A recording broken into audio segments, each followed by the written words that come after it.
You're useless because you're not a pilot. I'm saying That's you what I said heard. I'm not a pilot, so and you don't make corrections. So in comparison to what they're saying, which you would obviously have to make corrections because how are you gonna make the plane move 500 miles per hour more sideways, Bacon? How do you Hey, make I the would plane never do that? Bacon is concerned about why you called him useless. It sounds like. Yeah, No, he I can wants to answer make it. the question. No, I'm ready to answer the question you just asked. So, Okay. How do you yeah, gain 500 miles per hour of sideways tangential speed to match the Earth perfectly and that one-to-one relationship so it can land on what it seems to be landing on, which is a stationary Earth every single time? The plane never has to treat the runway like an aircraft carrier, ever. all the airplane has to do is to follow the ground straight path. Not answering And the for question. that to, Same thing. every time we start answering the question, this guy's going to interrupt me saying that I'm You've not already answering said the that question. answer. We've already said that answer. Then I already said that it's not an answer because you're still going to have to get your sideways tangential speed 500 miles per hour more. Yeah, That's not just following the ground path doesn't magically that's make what it would happen for you, happen. and the atmosphere doesn't do it That for you either. That's why you're useless. that's okay. That's what does happen if you just try to follow the path. Because if you're not gaining that momentum, you're not going to be following that path.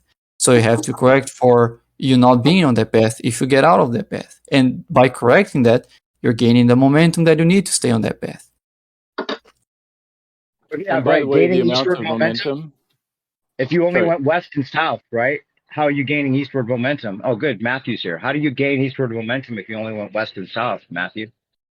You only have to gain 0.6 miles per hour every minute, which is like almost nothing in That's the other airline thing. space. Yeah, they always say it's just a little increment, How can something be compared to nothing? Yes, if you're trying to, compared to It's not crosswind, nothing. it's nothing, but it's only point. Okay, so how are you going to go? How are you going to correct eastward? Even if you minimize it in your head at 0.06 No, or I'm whatever you want. minimizing it That with still math, not doesn't my, answer not that my head. 0.6 You miles minimize it an with hour. math. Still doesn't answer the question.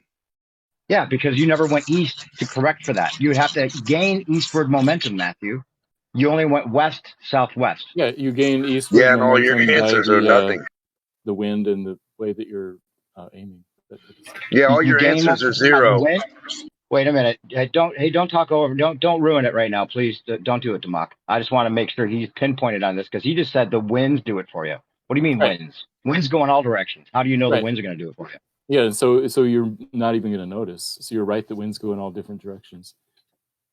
So then how are the winds correcting your plane to have 500 miles per hour more momentum in the eastward direction? You call it 500. You call it 500 miles per hour. I call it 0.6 miles per hour every minute, which is barely even. Like noticeable. I said, mathematically you can minimize it, but it doesn't matter. Mathematically, you're maximizing it. So. Well, that's the reality of it. If you started with 500 miles per hour sideways momentum, right, with the eastward turn of the Earth, now you're flying towards the equator, but you never went east at all. You only went west, southwest, like from Chicago down to the equator, near San Diego or wherever. Let's say it was 500 miles per hour at the time you got to the equator, but you only went west, southwest. So your corrections east wouldn't be there. You would never be able to correct east to get more eastward momentum. Get it? I see what you're saying, but 0.6 miles an hour is just going to be lost in the wind, especially at the jet stream where it's 200 miles an hour. Lost in the wind? Yeah, That's all how you these speeds are zero. What do you mean lost in the wind? You'd have to make a conscious effort to make sure your plane is 500 miles per hour more, even if it's incremental. You'd have to make a conscious effort to do this. So why are you saying it's lost in the wind if you're saying right? Yeah, I'm saying they make a conscious effort to speed up 0.6 miles per hour every minute. Well, hang on. I think there's a false equivalency going on here because you're saying, you're breaking down 500 miles an hour into an increment, right? But that doesn't, you're talking about crosswinds. It doesn't match physics.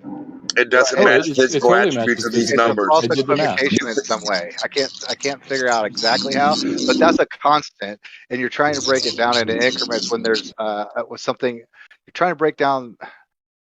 Yeah, because planes don't instantaneously appear from one city to another, so it happens over the space of many hours, and it's a tiny amount when you do that. How do you physically demonstrate that?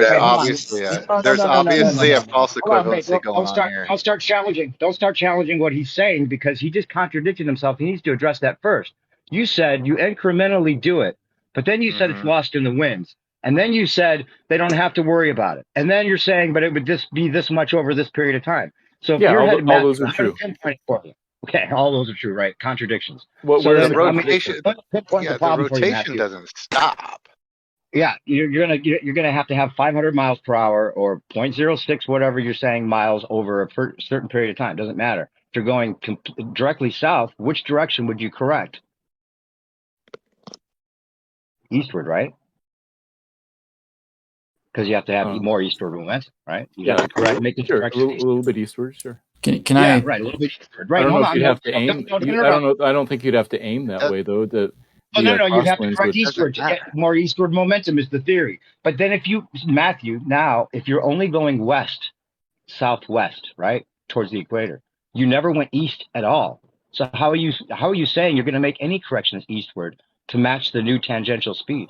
Yeah, there are two things that determine where a plane is. One is where it's aimed, and another is the wind that it's flying in. That's why they call it airspeed. And so both of those have factors determining how much lateral motion is applied to the plane, both which way you're aimed and the wind you're flying through. But answer the direct question. Don't just explain the whole flying process to us as if that's an answer. You have to say, this is how I get eastward momentum when I'm only flying west-southwest. I need 500 miles per hour over an incremental time to get 500 miles per hour more eastward direction of this airplane. Not that it would even work that way anyway. It wouldn't work that way. But even if it could, if you only went west and south, how are you gaining eastward momentum? Because of the wind you're flying through is also gaining eastward momentum as you go farther and farther south. But if okay, first of all, it's not an answer because winds go in all directions. We already established that. No answer is an answer to you. If the wind is pushing you now to have more momentum in an eastward direction, you'd never be able to fly against the eastward momentum, right? You'd never be able to fly through that. You're flying against it. You're flying against the spin of the Earth. So if the air was pushing you back into that one-to-one relationship, the plane would never be able to fly against the spin because the air would be pushing it back. At the same time, isn't the idea that the atmosphere and the wind goes along with the Earth at the same time? Yeah, that's and not even in lockstep. Not even in lockstep. When you land a plane, you have to be in a one-to-one relationship, right? So you're even that excuse that you're coming up with doesn't even fly. That's what I'm saying. Because I think you should talk to some pilots. It definitely would fly. Well, no, because you're flying against the spin, Matthew. We've been over this 100 times, you and I. Yeah, you're flying against the spin, and you're flying west-southwest. So you can't gain eastward momentum because you never went east with the plane. You're not getting eastward momentum based on which way you're aimed. You're gaining eastward momentum based on the average of the air around you slowly speeding up over the whole flight. Well, but you're flying against this. You're flying against the atmosphere. So if you're flying through the atmosphere against the atmosphere, you can't say that you're gaining backwards momentum when you're flying west. You'd have to gain momentum in the opposite direction. No, Janet couldn't answer this. You can't answer this. Gain eastward momentum. Bob couldn't answer this. How are you gaining eastward momentum if you're only flying west, Matthew? Answer it directly. The wind doesn't do it for you. It's flying through the wind. Yeah, but you're flying west. You're flying against it and through it. Right. You can't be gaining eastward momentum when you're flying west. Yes, you can. It's all relative. How? No, it's relative. That's their go-to. Follow the ground path. It's relative. The wind. No, this is literally how it works. This is mathematically how it works. You can have westward. You can have westward winds. New perspective. You gotta give space for Matthew to answer questions. You can just ask questions and keep talking to him. He doesn't have an answer. It's fine, Bacon. You didn't have an answer. You can't say. You can't just keep saying that. You can't just keep hand-wave dismissing. There's no answer. The answers. I know you like to speak. I know you like to speak. But you gotta let other people speak too, even mainly when you're trying to talk to them. Well, he's given his answers. He gave his answer that the wind's pushing you backwards, even though you're flying westward. So the eastward momentum of this wind, that's the atmosphere, even though winds go in all directions. So you can't say that's predictable. You can't say the eastward's momentum is pushing the plane back into this new 500 mile per hour tangential speed it needs to be in that one-to-one relationship when it lands on a stationary Earth. Skyline will say he's never even taught about corrections. Then you have Zanuck in here talking about make corrections. Oh, wait, but if you go west and south, I don't know. You would let's talk about a ball. If you toss the ball, he starts talking about balls and just stick to the plane. You don't have eastward momentum if you only went west. I'm done. That's it. You don't have an answer. I think someone has something to say. news perspective, I think you're taking on their own model when you say tangential. To me, anyway. Oh, I'm begging the question for sure. Yeah. It's in their model that it breaks. That's Right. the reason I'm pinpointing it, because even with their model, they don't have an explanation. They can do it if you were going just south, just straight south, and then they can maybe trick you into thinking, oh well, he just banked a little bit east, and then all of a sudden he's at this new tangential speed. But what fucks them up is when you're saying no, it's west, southwest. You never went east. And then Bob was in here going, oh well, the plane, the wing would be kind of facing southeast. So there you go. You just go left a little bit, and then all of a sudden you've got 500 miles per hour more tangential speed in that direction. No, southeast is totally different than directly east. You need more momentum directly east, but you're flying directly west and a little bit south. When you get to The atmosphere equator, has exactly that, right? totally out of sync. You're going to be totally out of sync, and you can't deny it. As you go, I mean, it should be clear at this point, as you go towards the equator, you're going to face an atmosphere that does have more momentum eastwards, right? What do you mean it should be? Well, yeah, then how do you fly against it? If the atmosphere is magically pushing the plane, and if the atmosphere is pushing the plane magically back into that one-to-one relationship, it would never be able to fly against the atmosphere and through that wind that's going in one direction. Can you at least say whether or not you understand that the atmosphere further closer to the equator have more momentum eastwards? Even if that were true, you don't understand. Can you say if you understand that? Exactly. Yeah, you're right. They go to this. If you don't understand that there's eastward momentum to this atmosphere that's clung to the ball, that's not even in sync with the ball anyway, but somehow it makes the plane in sync with the ball, and the plane's flying against that atmosphere that goes in one direction, even though wind's going all direction. What don't I understand now, Bacon?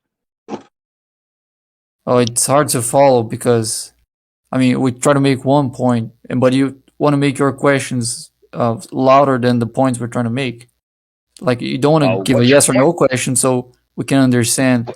Tell me your point. Well, yeah, how about I'm trying to understand one question and answer it, please, Bacon. That's a new perspective. If you only went west, Bacon, west, southwest, you never went east to try to correct, right? Now you can say the atmosphere is pushing the plane back, but it's flying against the atmosphere. So you're not going to gain more momentum eastward when you're flying west, southwest, when you have to have more tangential velocity to land on what seems to be a completely stationary Earth. Atmosphere is not even in sync with the Earth to begin with. So how are you saying that corrects it? Well, doesn't the atmosphere has more eastwards momentum, and as the airplane gets closer and closer to the equator? Answering a question with a question. That's the point. Where you said that's the point. First of all, wind's going all directions, so that's not even true. But even if that were true, ground. It would fix your problem. You can't just keep switching between reference frames. When we talk about the winds going eastwards, we're not talking about the ground speed of the wind, right? When we talk about winds going in all directions, that's the ground speed of the wind. That's relative to the ground, which is different than the speed of the wind in an inertial frame, right? So you can't keep switching between those. Otherwise, you're gonna face contradictions on your own, not on the model. So the speed of the wind. The speed of the wind, according to the wind, is 0. Yeah. So correct. Exactly. So you have a non-inertial reference frame and an inertial reference frame. You agree to that, right, Bacon? Right. So it's in its own reference frame, flying over an Earth that's spinning in one direction. Yeah. Right. And it's not spinning with Earth any longer when it flies against the spin of the Earth. Okay.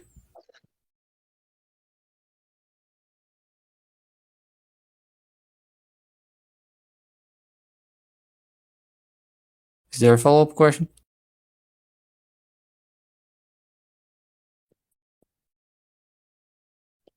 Mic check? Follow-up question. What do you mean? You haven't even understood the question? I agree. I said okay. When you start, so you agree. Yes. So you agree. I already said flying against the spin of the Earth, Bacon. It's flying against the spin of the Earth. It's losing momentum, in fact, because it had 500 miles per hour eastward momentum. So when it flies west, are you saying it's going to keep that 500 miles per hour eastward momentum?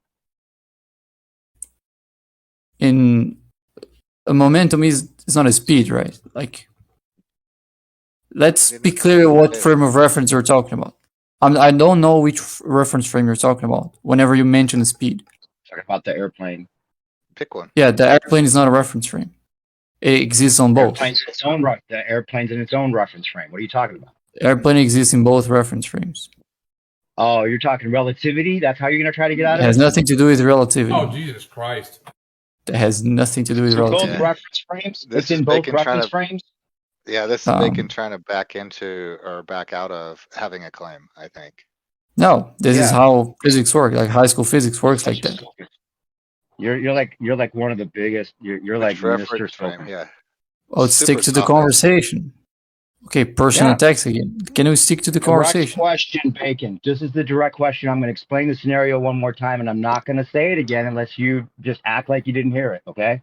So Slow down here it so I can follow you. is. Here's the thing. You start with the 500 miles per hour that we assume is there because when the The plane tangential goes speed? up, it's spinning with the Earth. The Is that the 500 miles tangential momentum that it had with the Earth when it left the ground. tangential speed, right? Yeah, tangential speed, correct. Yeah. You're, Right? Okay. And the momentum. you're already of which agreeing speed it with has. the tangential. That's what. No, he's getting I'm not at. agreeing. I'm not trying to talk about it being stationary. I'm just trying to work within their model and show the contradiction that their model doesn't have an answer for it.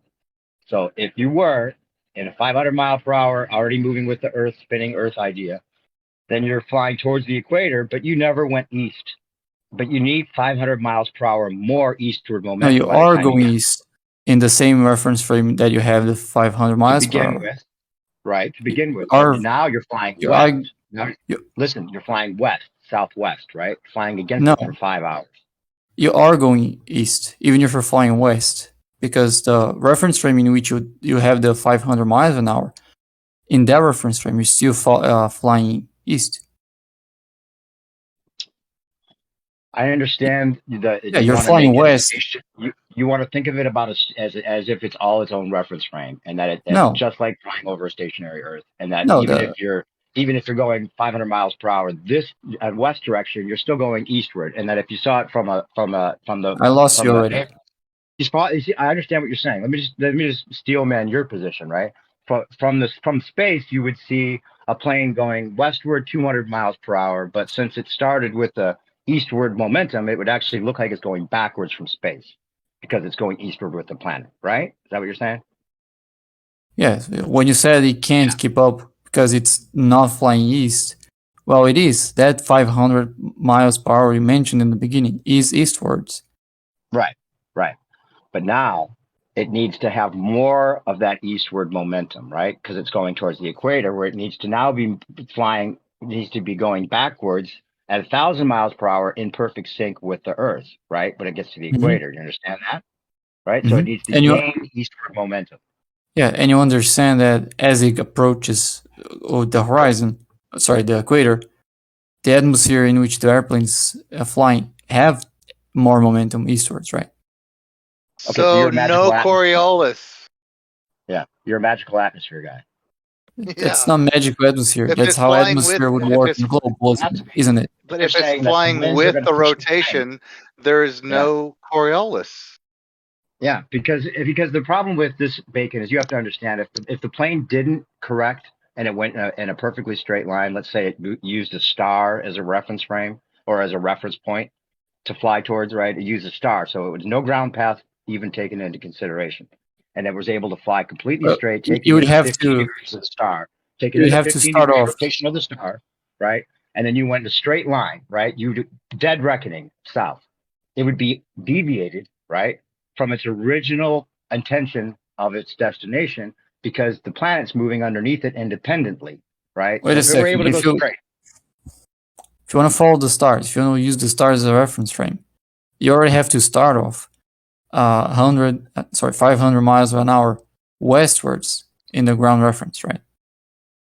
In order to keep up with the reference frame of the sky, right? Didn't you say No, I'm earlier talking- that you can't switch between reference frames? Not in Yeah. you can, as long as you're clear about that. You can't just talk about speeds in different reference frames as if you're still talking about the same reference frame.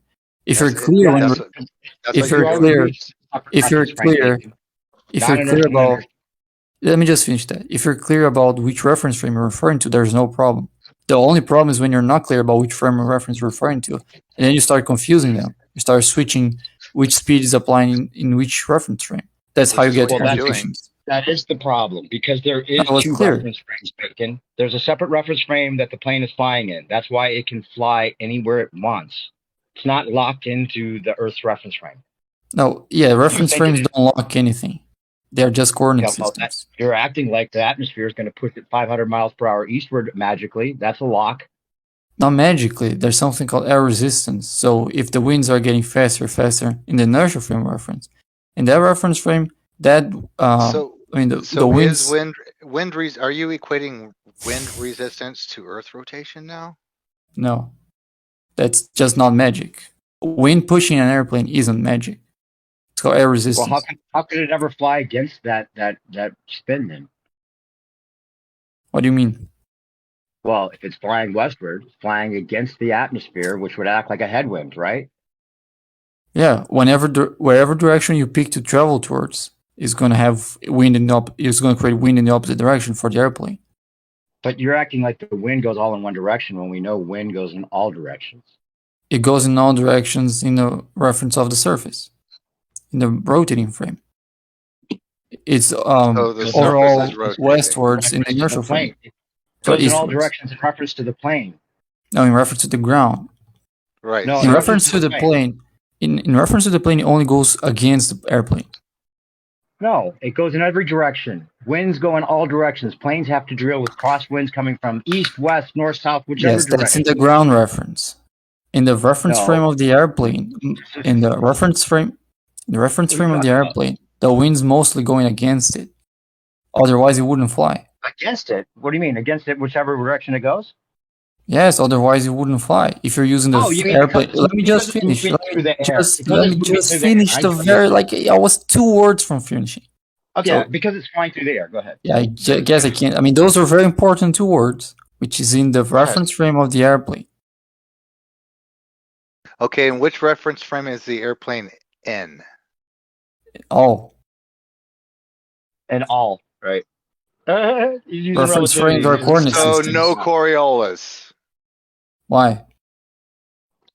Oh God, you don't get it. Oh boy. Okay, if you go to your DM, you're arguing against your own point, Bacon. If you see that way, but new perspective, I DM'd you a couple of weeks ago. You said you would take a look at that. It's a Coriolis question. You solve that, I'll say you actually understand what you're talking about. Which thing is moving? What you're talking about right now, and you're proving it, bro. Show you know what to do with your knowledge that you have and I don't. You don't even answer the question. How are you saying the wind is going to push the atmosphere, acting like a wind is going to push eastward? I think Bacon's a professional circle jerker. He really is. Yeah, personal attacks again. I don't think you believe what you're saying. No, it's based on what you're saying. It's not personal attack. It's based on your argument. You can say that to any personal attack. Like you say you're stupid based on what you're saying. That's just based on what you're saying. That's not a personal attack. Yeah, well, you know what? The personal attack. Anything anybody says. Bacon, the personal attack just depends on your reference frame. Okay. It wasn't a personal attack. Yeah, on my reference frame. Everything. That's a great point. There's actually 2 different reference attacks. There's 2 separate reference frames. There's the one that's not moving, and then there's the one that is moving. And this entire time, Bacon, I think that you're conflating the 2 because you're saying that they're both moving at the same time. Meaning there are not 2 reference frames. No, there's the inertial reference frame, which is the one that which one is perspective that? Even mentioned in his example. What was that? Is that the airplane or is it the ground? Neither of those are inertial. Okay, so then no Coriolis. I didn't say that. Well, you did by implication because you have to have 2, an inertial and a non-inertial to even have. That's not how it works, dude. What? This is so That's funny. not how it works. Yeah, to have Coriolis effect at all. All you need to have Coriolis is a rotating frame of reference. Well, what are you going to compare it to? Or you're going to see pseudo forces. Those are Coriolis forces. No, I'm not going to say You don't don't have to mind compare read. it to anything. Don't try to mind read. No, I'm not. That never even crossed my mind. I'm not mind reading what you're talking about. Well, you just asked me if I'm going to say this, and then if you did say that, you're going to answer it already. No. No, that's not what I You have said. two different reference frames in order to have a Coriolis effect. No, all you Would need you is a agree with rotating that? frame of reference. No, you only need a Okay. rotating frame of reference. Okay, I so said you're then going to have how do you establish a Coriolis effect if you only have one frame of reference? because they're going to manifest as pseudo forces. Manifesting. Yes. Who? Coriolis effect where? manifests as pseudo forces. From where? What do you mean from where? That's a weird question. From what reference frame? The same one? The one that is rotating. The one that's Okay. rotating is the one that experiences Coriolis effect. Compared to what? Doesn't have to compare. You see a curved path in The something one that isn't rotating? no, you see pseudo forces causing things to curve Not instead a of going force. straight where they should go straight. Right. Those are So Coriolis it's forces. not a force. Yeah. So the thing is, how do you see any deflection without another non-rotating reference frame? So when you look at a curve, you can't tell it's a curve unless there's a straight line next to it. Still not answering my question, are you? That answers your question. I mean, if you see a curved path, Show me a straight. let me just line. elaborate on that. If you see a So- curved path, that should be straight, then there's a deviation there. What do you mean? Should be. Yeah, if you throw Compared a to ball, what? if you throw a ball forwards and it curves right, that's a deviation. You don't have to compare it to a straight line to know it's a deviation. You can just see it curving. Except for that straight line is a straight line, so you're comparing it to a straight line. No, if the ball isn't falling straight, you don't need a. How do you know it's going straight? I'm saying it's not going straight. You throw a ball, you see curving left or curving right. You know that's a deviation. You don't need a straight line to know that's a deviation. You can see that it's a curved path. What are you And if you're measuring it just What are you measuring a curve from? from your point of view, you just throw a ball So and you would see that be a curving straight right. line? If it curves right, it's Yeah. not a straight line. Right. So By you definition. are obviously, you just said it. You are comparing a curve to a straight line. No, there's no. I mean, from a straight line, I should say. But there's no reference frame of that straight line. You just see the ball going right. When you throw it forward, you know there's a deviation. You don't need a second reference frame to know that the ball is making a curved path. That's just nonsensical. Say the nonsensical thing you said again for me. You don't need another reference frame to know that when you throw a ball and it curves right, that's a curved path. You don't need another reference frame for that. Okay, so the ball is not part of the ground I'm standing on when it's being thrown, correct? What do you mean? Part of the ground. What kind of question is I'm that? standing on the ground and I throw a ball Mm-hmm. and the ball curves. The path of the ball. Like say I'm a baseball pitcher and I throw a curveball and it's a really good curveball and it goes way out and comes back to the right. It goes way left and goes way right. Obviously curving in the air based on me standing on the ground. That ball's not on the ground. It's in the air. Okay. Is it making a curved path? Based on me standing on the ground. Yes. Okay. So you don't need a second reference frame to make that claim. Oh my goodness. You're not seeing the comparison I'm making, are you?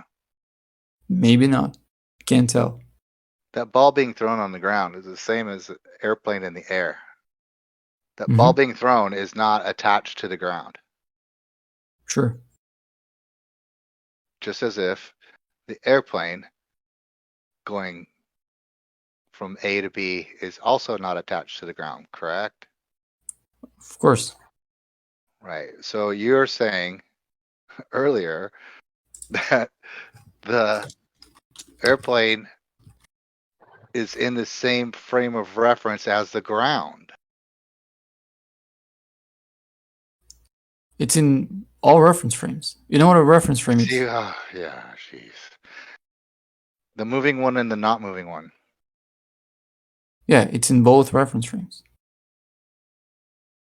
I don't think you know what a reference frame is. Okay, hang on. I think I see what you're saying, because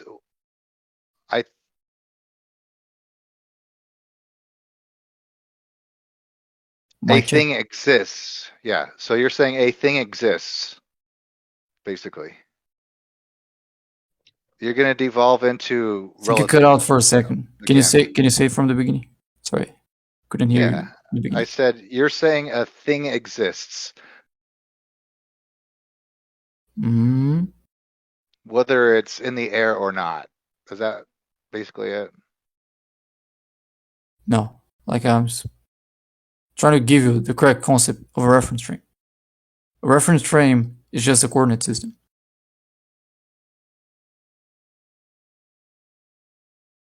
It's something like if you're saying you're getting further and further, you need to get further and further from something, right? You're going right, you're going right off something. That's a reference frame. If you see an airplane and the person in the airplane also sees the airplane, both of them are seeing the airplane. You see in the airplane and you can observe the airplane from your reference frame. But the people in the airplane can observe the airplane in their reference frame that is moving compared to yours. So now we just described the airplane in two different reference frames. And then there's a third person that might be on a train that also sees that airplane and then describes the airplane in their reference frame. Now I have a third reference frame. You're talking about something that is now you've said now the train is attached to the ground, and then another person is attached to the ground looking at an airplane not attached to the ground. And the whole conversation started off with how does a thing in the air get from one place to the other? And then you said, well, it's all in the same reference frame, basically. I think that's what you said, and that the corrections don't have to be made because you're kind of proving your non-point. You don't really have a point. And the point of the conversation was to establish Coriolis.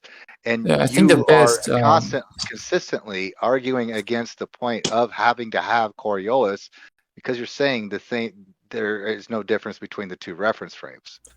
I think the best way to summarize why I don't think you're going to correct for Coriolis with airplanes, at least not actively, is just picture yourself trying to stay on a road because it's going with the same as the ground. Is that what you're saying, basically? Yeah, it's rotating with the ground. No, it's trying to follow a path that is ground based, right? And the atmosphere is overall also following that. So, and that's what the airplane uses to fly. So that actually helps a lot the airplane keep on that route. Those things are in the same reference frame when it comes to everything is all reference a moving ground and not a moving ground. Okay, I have a hard time understanding every time you say this is in that reference frame or in this reference frame because everything is in all reference frames. Then. I agree. That's why I'm trying to explain what a reference frame is. To me, you're just an amazing circular arguer of some sort. And to me, you just don't get you're trying to figure out. You're trying to figure out without answering the question. I think you're trying to figure out a way, which is what I've figured out by listening to you in the past, is just arguing, not a point, but just arguing to argue. I think until there's. I can't describe it. I'm not good at describing what you do, but I can sum it up by saying sophistry. Right. Well, your opinion is noted. Yeah, I have the opposite opinion. I don't think Bacon is doing sophistry. I think he's saying things that are reasonable. Yeah, but you're a Glover, so your opinion doesn't count. Right. In this server, it doesn't count. In the rest of the world, it does. Airplanes doesn't count. No. Luckily, we have flat earthers that actually are telling pilots how to fly. You can't have Coriolis and not two different frames of reference. Well, again, the only thing you need for Coriolis is to be rotating.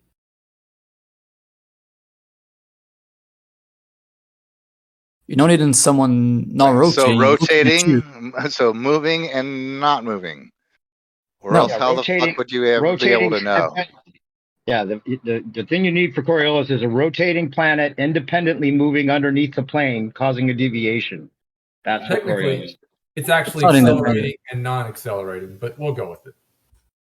It's what? It's accelerate. The two reference frames will be one is accelerating and one is non-accelerating. Not moving and not moving. It's accelerating and not accelerating, but we'll go with it.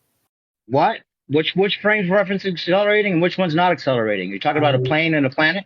No. Keep it to airplanes. Airplanes and planets. That's what we're talking about. He said you need two reference frames, a moving and a non-moving reference frame. And I said, technically, actually, you need an accelerating reference frame and a non-accelerating reference frame.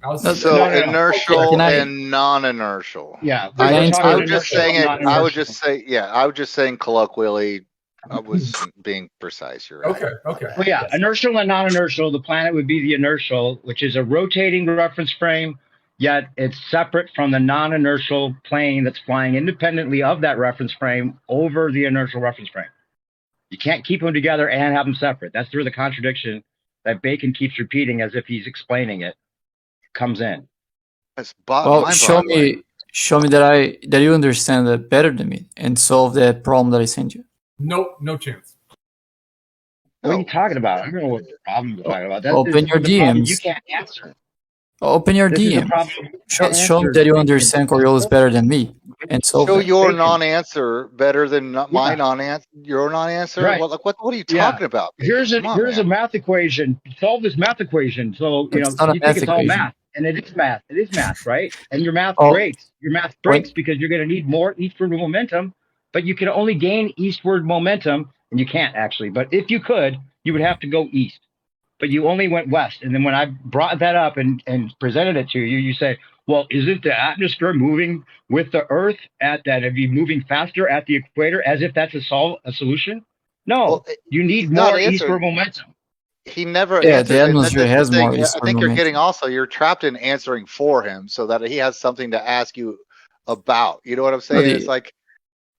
I'm answering. Yeah, circular. Just the atmosphere does have more. You said no, it doesn't. It doesn't help if the atmosphere. Are you saying the atmosphere makes the plane have 500 mile per hour more eastward momentum, even though it only flew west and south? No, I don't think the atmosphere is going to account for all that is necessary. I think it's going to account for it wouldn't. Yeah, I think it would account for most of it, but I think the remaining corrections. I think the remaining corrections. 51%. I think the remaining corrections are going to be made just by the pilot not trying to get out of his course, which can happen both because of Coriolis, but also because of crosswind. So if there's wind, there's also magnetic north and all that. If there's wind, they don't use magnetic compass to fly. No, but Bacon, if you say he's just following his course is going to correct it for it, that's the same as saying the atmosphere is correcting for it. No. Here's the thing. Well, how does the course matter? You still have to have more eastward momentum. Can I? Okay, let me finish my sentence. Yeah, sorry. My bad. Sorry. Right. So just think about you flying. Okay, no Earth spinning, no Earth ball, just airplane, flat Earth. Everything simple, no wind, right? So you want to go from point A to point B. You aim your airplane at point B. You fly straight and you get there. Yeah, just like the planes always do. Okay, let's not get away from the point. Yeah, don't make a side point. Fly over a stationary Earth. They always treat it as stationary. Can you not make a side point and just follow? Okay. If there's wind going, let's say westwards as you're flying, if you completely ignore the wind, you're gonna get out of your course, right? Yeah, you have to correct for winds all the time. That's not the point. Okay, how do you know the wind's getting your plane out of course? How do you know that? Well, you would want to stay on your course. I understand that concept. Okay, so if the airplane is deviating, and it's let's say now back to the ball, it's going towards the equator, and it's following its inertial path, so it starts deviating from the course. As it deviates from the course, if it keeps that initial momentum, it's going to it's not going to be in sync with the momentum of the atmosphere, so the atmosphere is going to appear as wind because the airplane is now going against the atmosphere in the reference frame of the ground. So that wind is working against the deviation of Coriolis. So it would never be able to get to its destination if the wind is pushing it back, right? If the wind is so strong and that atmosphere is pushing it, so it always has that same momentum eastward, right? Or if it has 500 more miles per hour eastward, it couldn't because you're going westward. So you're going to be taking away from your eastward momentum just by going westward. And the reason that would be the case is you're saying that banking east when you're going south is going to add to your momentum. But these other guys say it, at least. I don't know if you think there are corrections to be made, because it sounds like you're saying there are, but there aren't. Right? No, I think because if you're going south, you would have eastward. You'd have to bank east incrementally over time, according to Matthew and these other guys, to gain more eastward momentum over this period of time, right? But if you only went west, according to that, going west actually takes away from your momentum. They're saying banking. Listen, Bacon. They're saying banking. I already lost you. But I'm repeating it for you slowly. They're saying if you're going directly south towards the equator, that you're having to bank east to gain eastward momentum to catch up to this tangential speed. Well, under that philosophy, then that means banking west makes you lose momentum. In the inertial frame, yes. Right. So if you flew west directly for 500 miles, you're going to be losing a lot of that initial conserved momentum. So you're going to be losing that conserved momentum because you started at 500 mile per hour latitude, right? And now you're going to need to gain eastward momentum, but you only went west, which means you lost momentum. You didn't gain any from this atmosphere pushing you back. See, it doesn't work. If you go west southwest, you're never going to be able to gain 500 miles per hour more eastward momentum because you flew west the whole time. It's a stumper. You can't get out of atmosphere. Actually, it's a very good concession. Actually, that Bacon said that he agreed with that reference frame. As you're going westwards, as you slow down your airplane to land, that's slowing down. Although you're losing momentum in the reference frame of the surface, you're now gaining momentum in the inertial frame because you're allowing the atmosphere to drag the airplane in the opposite direction. It's like the craziest double talking bullshit speak I've ever heard. Totally. Exactly. Now, how is that double talking? Especially when you said that when he said not even matching the ground to begin with. How is that double talking? He also said that magnetic north isn't used for fucking flight. What? You're obviously talking out your ass. There are better north references. All right, okay, I might be wrong on that. That's fine, but I don't think that's my whole point. You're just talking out your ass the entire time. So are you waiting for somebody to just point out where you're wrong and just say wrong shit all the time? That's what we're trying to do. I might be wrong on that. That's fine, but I don't think that changes. I don't think that changes any more arguments. You're just a fucking sophist, and that's pure and simple. That's man. He's like, as long as I don't lose my cool, it'll seem like I know what I'm talking about instead of the people that are yelling. Yeah, because he said, no, that's not true. Can you guys stop the personal attack, please, and focus on the conversation? Like, what the fuck are you talking about, man? You're so full of shit. We're saying how brilliant you are. You're actually very good at what you do, Bacon. I have to give you that. 100% very good at doing whatever the fuck it is you're doing and not making any sense. Cut the personal attacks just for like 10 minutes. What about that? Can we 10 minutes just focus on the conversation without calling me a sophist or saying that are you going to go brag to people that we didn't know what we were talking about? I was still speaking. Is any moderator alive here? Sophist already. I mean, why? I'm sorry. Go ahead. No moderator. I mean, hilarious. What, you need a moderator because somebody's calling you out for your bullshit?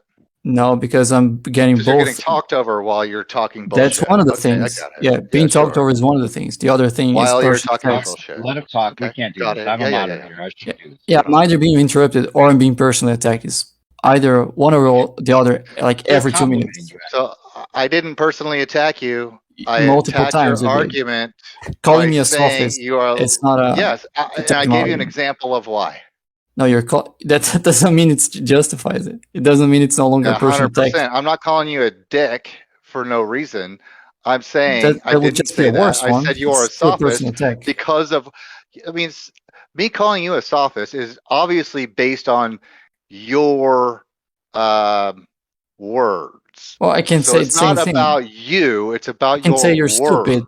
I can say you're stupid based on your words. That does, though. I didn't say that. I didn't say you were stupid. I said you actually agreed that you're very good at what you do. It's called an analogy. I didn't say you say right, but that's a false equivocation at the same time. No, it's not. It's also a personal attack. And you said it's not a personal attack because there is a reason for why you're calling me a sophist. Can you stop interrupting me like once? Can you stop interrupting me for at least let me one correct time? myself. Right. I will say your words are sophisticated. I said you have to stop interrupting me. Not interrupt me again to correct yourself. So it doesn't matter if you correct yourself now. You can't just say one person attacking me just because you think your personal attack is justified by something I said. It's still a personal attack, even if it was justified.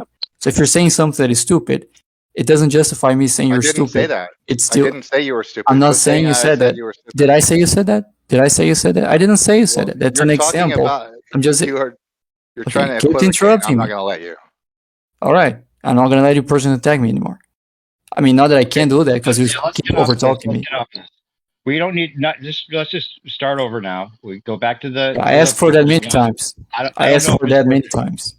Okay, yeah, but let's just not focus on that because it seems like that's an out for you right now because you had no answer and everything you gave was not at all sufficient. I answered all your questions.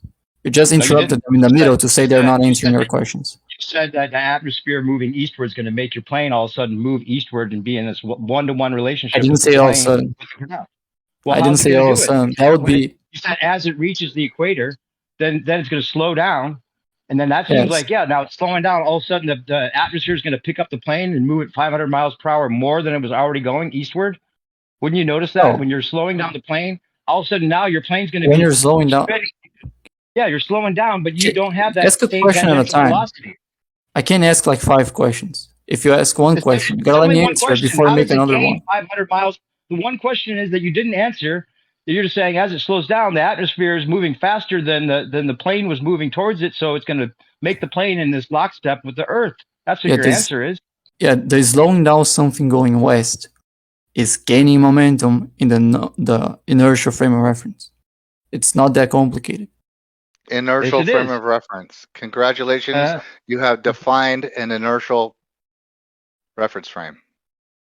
Yes, that's the reference frame in which the airplane starts. 1 second. Let the answers. We don't need to personally attack and interrupt it. Well, let's just talk. I don't want to interrupt you, but you have to explain how it gained because you're doing that all the time. You have to explain how it gained 500 miles per hour when the atmosphere is not in lockstep. I was trying to. I said one sentence. I tried to elaborate, and now you're interrupting me again. So I have to start. No, I'm telling him to let you speak because your answer is not good enough. There's no personal attack needed. Yeah, my answer is never going to be good enough if I can't get to the end of it. Can we agree? Go ahead, Bacon. Let him answer. Can we agree? Okay, I just want to confirm, Bacon, did you just establish a reference frame based on your last answer? Or part? I mentioned the inertial frame reference. It's already established. Which one's the inertia? It's the inertia. It's the one that's not rotating with the Earth. Which is the ground? No, the ground is rotating with the Earth. Okay, which one is the inertial reference frame? Because this is where the one that is not rotating with the Earth. Okay, which one is that? We need more than that. Okay. Define it. Okay, so let's say in reference to stars. You're establishing one. In reference to stars. That's how New Perspective define it. I think it's a good way to define it. In reference to stars. The ground is the non-inertial. Is that what you're saying? Yes, the ground is non-inertial. Okay. No, the ground is inertial. The plane's in the non-inertial. No. Yeah. The ground The ground is how is the ground inertial if it's rotating? Because it's a rotating inertial reference frame, and the plane is No. flying in a non-inertial. It's self-contradiction. Oh man, know, yeah, it's a you're just contradiction. arguing. It is Yeah, contradiction. you're arguing the other side. That's the special case. No, that's how that's how they have to describe it for when we're talking about the plane flying over a ball.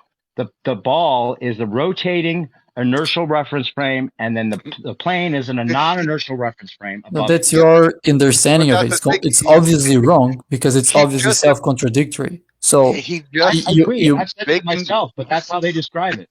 no Yeah, one but describes Bacon no one just no one- just admitted that the Earth isn't spinning by saying No. that. Yeah, exactly. That's Yeah, it has to be. inertial. Right. no. Yeah, I said it is the inertial because it's not spinning. But if it was spinning, it would be a spinning inertial reference frame. Still, No. that's how they describe it. the Okay, ground so is then how does it rotating. Oh my god, can I answer you? Okay, sorry, man. Sorry. I just wanted to establish that you did Okay, establish kept a reference interrupting, frame, keep right? saying sorry and then interrupting again. It makes a lot of sense. Right, but you did establish And a do it again. reference frame, correct? Yes, I just can wanna I make answer what sure. was being asked? Right. Yeah, So the reference frame that is rotating is by definition non-inertial.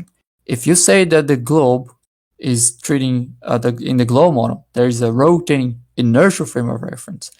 Find anyone that actually ever said it, and if you think that's the problem, then that's fine because that's no one's model, that's no one's belief. That's just your misunderstanding of it. So did you establish a reference frame based on the ground or not?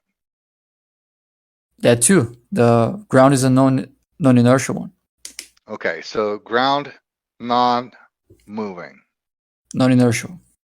non-inertial. Okay. Got it. So you have established that there is a reference frame there, correct? That is a reference frame. Okay. Bacon, does a plane ever have to correct to when it's flying southward? Does it ever have to correct to match the new tangential speed it's flying towards? Ever? Oh, not He's actively. gonna hang himself after that. It never has to, because other people Not on your actively. side say it does. Not actively. Not actively. Not actively. What does that mean? Yeah, it's not something you do intentionally, right? So, for example, can I give an example? The atmosphere, right? No. Can I give you an example? Intention, example of what? Of it a correction that is not intentionally correct. active. Yes. Yeah, Non-intentional. Just a magic correction. He's talking about a magic correction. I'm not No, talking about magic correction. Hang on. Yeah, Can don't I- straw man my man Non-intentional. Bacon. I guess I Stop can't straw give man an my man example. Bacon. I'm What Tell is you the what, How- Bacon, He's strawmanning himself right now. Okay, go ahead. Explain. I'm just asking Give your to example. give an example. How am I strawmanning anyone? Yeah, give No, your no. example. He's strawmanning himself with this example, I'm sure. Yeah. Okay, if you're being if you're facetious. driving on a road that is slightly curved and it's slightly enough that it doesn't look like it's curved, when you're driving, you're just trying to follow the road. To you, you're just going straight. But if you're trying to follow the road, you're not trying to leave the road. You're going to end up following the road. So if the road is slightly curved, you're going to end up making a slightly curved path. So you did make a correction for the curvature of the road, but you didn't notice it because for your perspective, you're just trying to follow the road. He strawmanned himself because it's totally Boy. non sequitur. What the You're fuck was flying. that? If you're driving on a road, you're following your road path. It's totally different because you're in the same reference frame. You're not in a Well- non-inertial reference. That was an example no, hang of what. That's not an example of inertia or non-inertial reference. No, frame. it's not. I It's said that was an about- example. I said that was an example of not actively correcting for something. Intentional and the intentional reference frame. Yeah, That besides wasn't you about would be reference frame. intentionally The following the road, so it's not a good. It's not Right. A good, So there's intent with that goes along with all of it. yeah, it's an intentional, weird. non-intentional. I don't think you're trying to answer the point. No, But you're just a Is funny that what you? I'm not trying to make shit up, but that was what you said. The intent. I said that example was specifically to explain The- what I meant by not actively correcting for it. So non-intentional and intentional reference I said frames? actively. I could have swore you. Actively is not Okay, intentional. now you're. What's the okay. difference between actively and intentional, Bacon? I'm not good with word definitions, but I think you know what I mean. I would assume that it would be the difference would be flip-flopping of words in a conversation.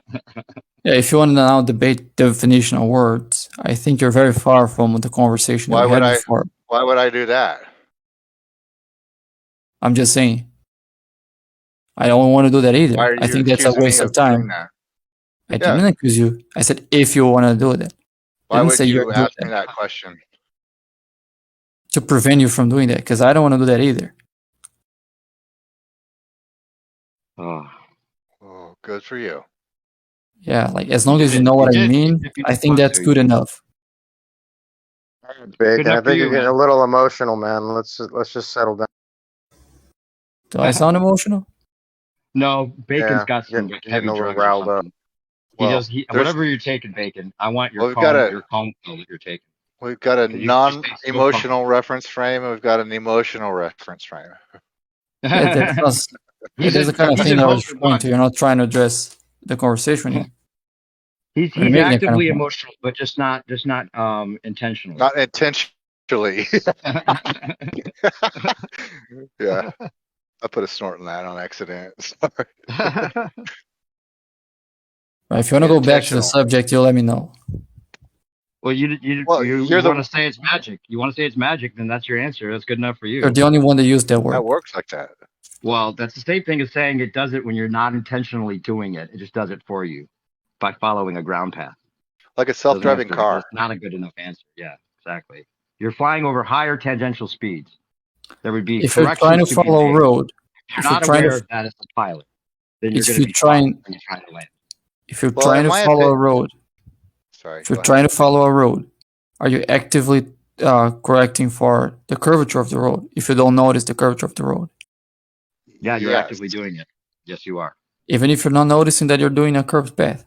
Yes. But does it matter if you notice that you're following it actively, intentionally, but not noticing? What are these words you're trying to conflate it with? Right. Yeah, I If you're think gonna, you can't say. if you're not I- following the road, you're going to be in a ditch. Yes, Not on the road. yes. But if I ask So you, it are has you to be curving? active. If I ask you, are you curving left to keep up with the road? You're gonna say no if you don't No, notice I the would say curvature of the road. yes. So that's not an example I was talking about because he specifically said it's a very Well, slight curve that you wouldn't please- notice. So if you would Please answer tell me yes, the example you're talking if you would say yes, it Hang means on. you did notice. So that's not my example. Let me. Okay, so you're saying if I said this, if You're I not say even this, listening. if I say this, I was going to say an answer to your question. So if I'm on the road, I'm still on the road, no matter where that road is going. I don't Right? think you listen to what I. So The if example if it's say. curving, I'm intentionally being on the road that's curving. Yes, you're intentionally on the road. Right. Are you intentionally curving left, or Yes. for you're just to going? stay in order to stay on the road, I am following it. Okay, if I ask you, did you curve left or did you right straight? What would you tell me? Say that again. If I asked you, were you driving straight or were you curving left? What would be your answer? I was following the road. That's not what I asked. I asked if you were going straight or if I you're was curving following the left. road. Okay, if you don't want to answer the question, then you obviously understand what's going to, and you want to If don't want to get if there. you were to ask the question, maybe I could answer it. I did. No, You follow the road. If I ask the question, You follow the road that looks straight to you, but it's actually slightly curved left. If after you rode on that road, I ask you if you were curving left or if you were going straight, you didn't want to answer that question. I said I would be following the road, whichever direction that was. That's my point. Right. If the So road you is don't want to curving answer that left, question. if the road is curving left and I'm still on the road, I am following the curve of the road. Yeah, but from the point of view of the person that is riding on the road that doesn't know That's that the me curve. driving the car, correct? Yes.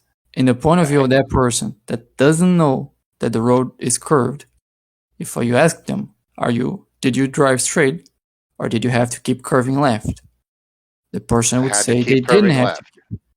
The person wouldn't be able to say that if they didn't notice that the road What do you was mean the curved. person? You're asking me. I'm in the car. Let's just do this. I'm in the car. I'm driving on a road and it's curving left. Yes, and the road is curving left. I would be curving left by One driving last thing. the You car skipped road. one important thing. You skipped an important thing. I said it's a slight curve that you can't notice. Okay, sure. I would still be going left if the road was curved left in order to stay on the road, and me in my car. Of course, I agree with that. But once Okay. you rode that road, not you right now, you in that hypothetical that rode that road without knowing it was curved. I drive on roads every day. Okay, but in this hypothetical in which you drove a road that is slightly curved and you didn't notice it, So if I asked you, sorry? So not reality, a hypothetical? Yeah, a hypothetical is a Okay. hypothetical. Okay. I mean, not reality, me driving on the road every day. I mean, if you don't want to answer the question because you already know where I just want to get it from. I'm pretty sure you already get what the analogy is going to, and No, I don't. I have no truly idea. don't- I am honestly not mind reading you, trying to at all. I'm going along with it. No, I know that because I already asked the question. You didn't want to answer it. What answer? I don't. I'm not going to give you an answer that you want to hear. I give you an answer based on like I'm driving on the road. Do I know it's curved? Based or on not? a different hypothetical. Okay, now we got two hypotheticals. Because you answered the question that you would say that you were curving left, but in that hypothetical you didn't know that. So how could you say you were curving left? How could you say you were curving left if you didn't know the curve was? I would say hypothetically because I'm still on the road. Yeah, but if you don't know the road is curving left, you wouldn't be able to know that. Okay, but I'm still on the road. And so I would still be curving That's left. a given. Yes. Right? You here talking about the hypothetical know it. The person in the hypothetical driving doesn't know it. So if you ask that person, so not me driving in the hypothetical, someone else driving in the hypothetical. Yeah, so are you initially it was you. Initially I said you, but clearly you want to conflate between you in the hypothetical and you right now. So hypothetically, can you stop interrupting me? could Please, drive let me off just the finish road. what I was saying. Excuse me. Are you just trying to make your point's just that things can be so sudden that a person wouldn't know that it even happened. Not only that.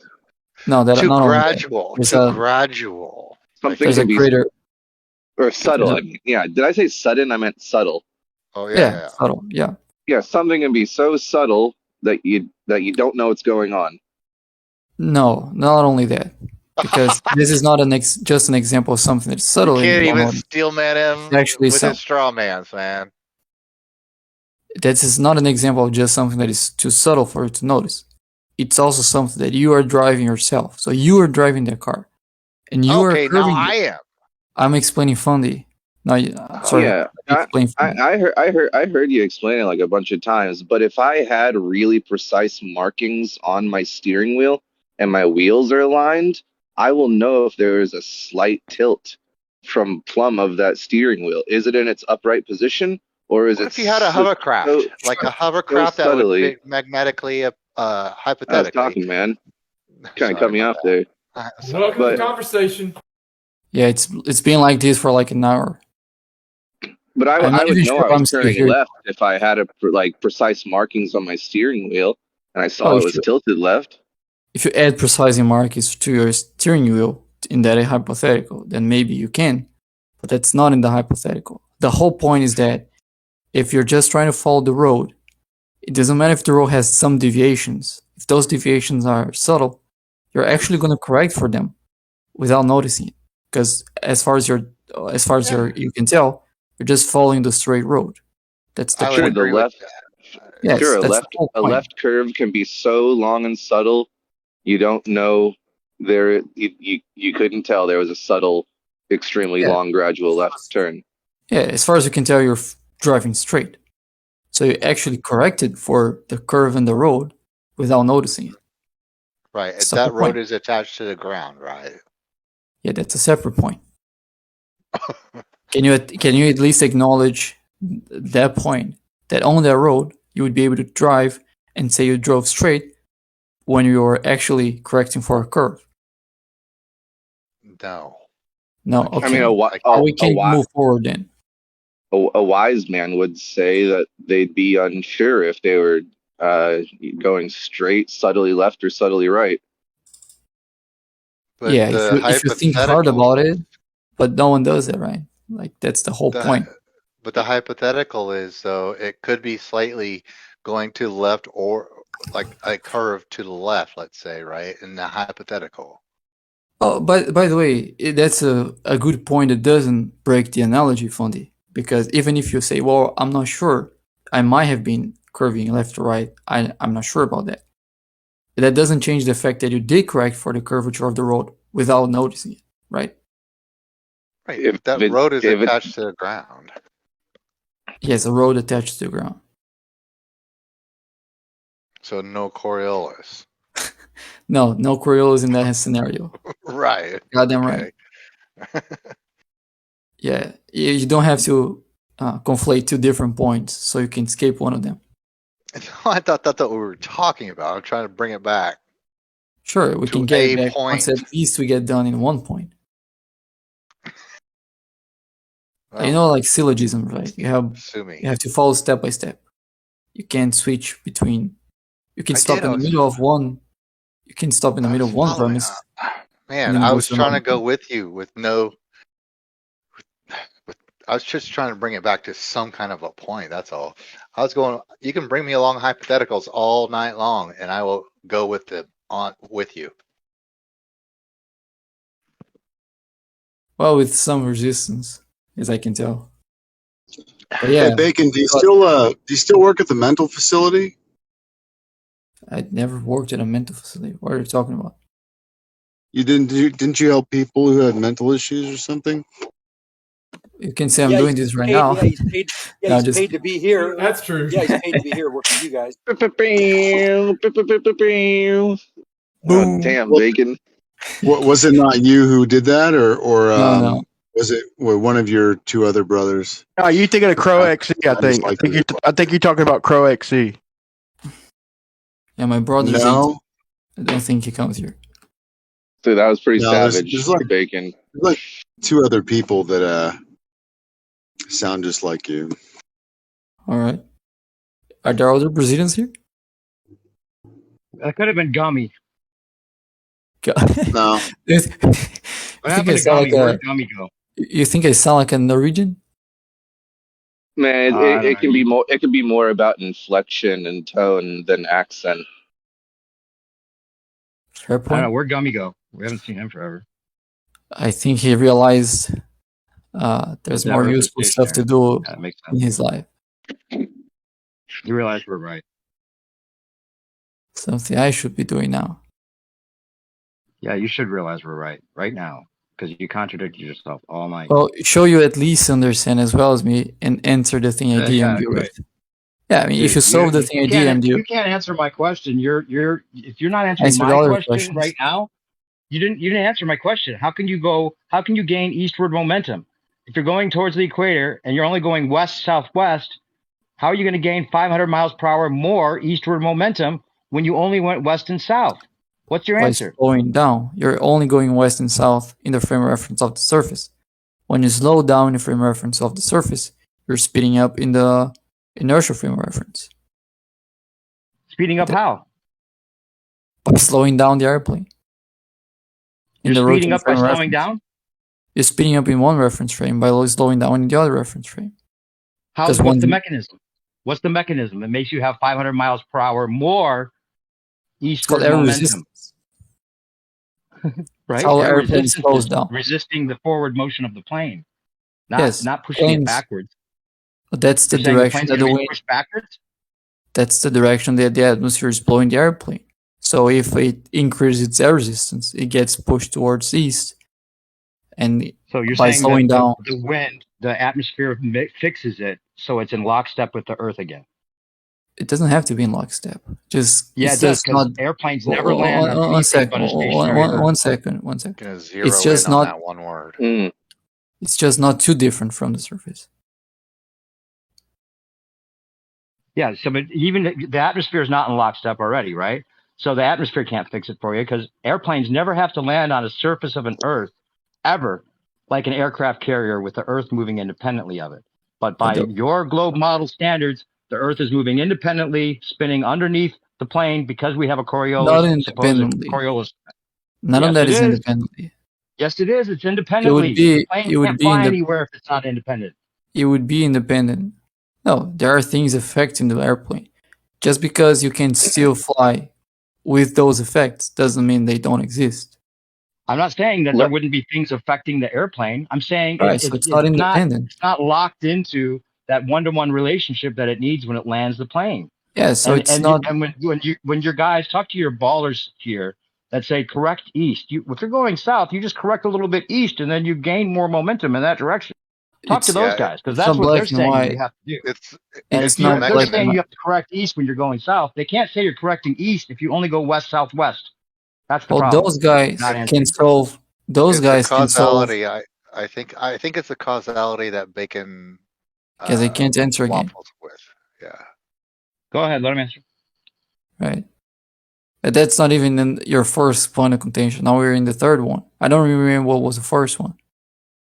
You know the problem. You're not going east, so you can't gain eastward momentum. But you only started out with 500 miles per hour eastward momentum. Okay. Now you're losing some of that momentum already because you're going west. I remember, so you're can I going answer? against the spin of the Earth. That was your slow chance down, just you're going to speed up west 500 miles per hour more than you started with. Does that make any now sense your to chance anybody to here? argue again. That was your chance Go just ahead, to say it remember. again. I think that's what your answer was. Go ahead. No, I only asked what was the question because I forgot about what was the first question because you were already in the third one. So the question is, you have to gain 500 I miles was per hour about to eastward answer your momentum. question. Can I But answer you your only went question? west southwest. You don't I've have said to it 100 repeat it. times already. I was gonna answer. You don't have to keep repeating it. Well, you said you forgot. Yeah. That like 2 minutes ago when I said I forgot, and then you asked your question again and started arguing. Okay, so and I what said is you it? don't. Not arguing. What is Just saying the What is question. it? What is Not it? arguing. Okay, the atmosphere at the equator has more eastward momentum.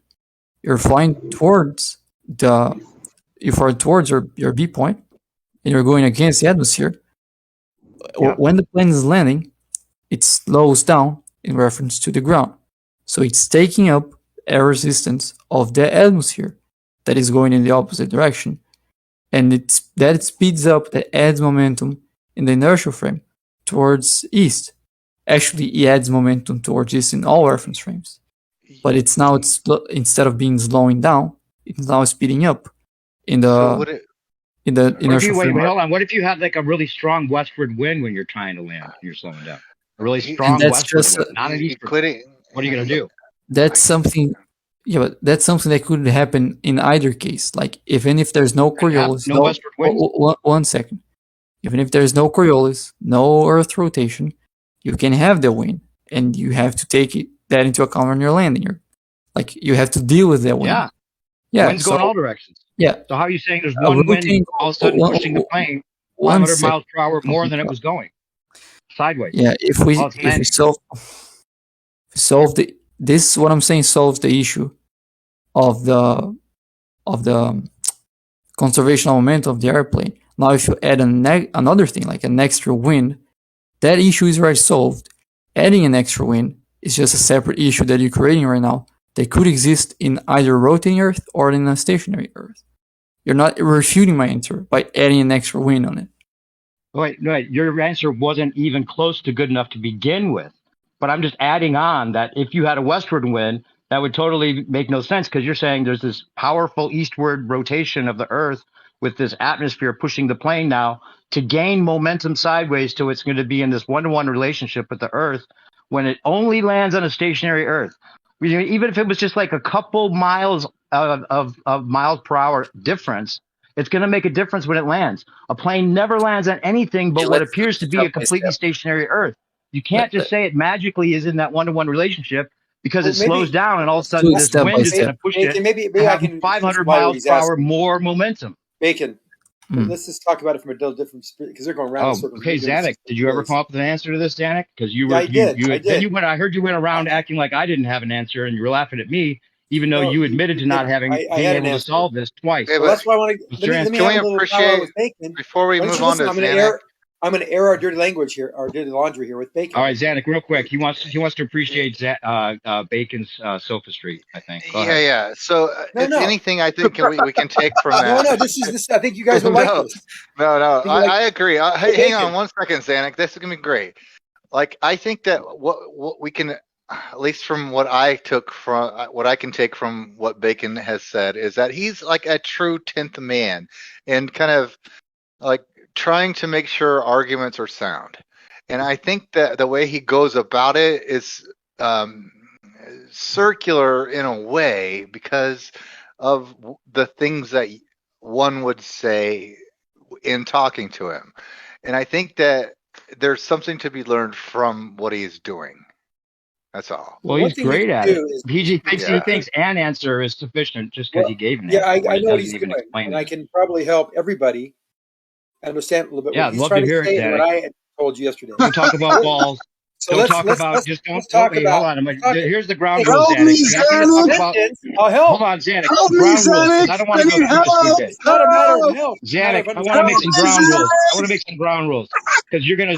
This is the last time you started talking about people throwing balls to each other, and then you tried to re-explain the Coriolis effect as if you're teaching it to me from scratch instead of answering the very direct question: how are you going to gain eastward momentum when the plane only flew west-southwest and it needs 500 miles per hour more eastward momentum? Stick to that scenario. Don't start gish galloping off and talking about other It's not scenarios going so to you can act like you're teaching be. things But to people. this part, first half will be to Bacon, and the next half will be to you. It's going to be very quick on both things. I think you guys are just missing the entire thrust of what he is Yeah, saying. I'm sure you think So, that. Yeah, but well, you no, never I know explain it. Go that. ahead. So I understand it, and I think you understand.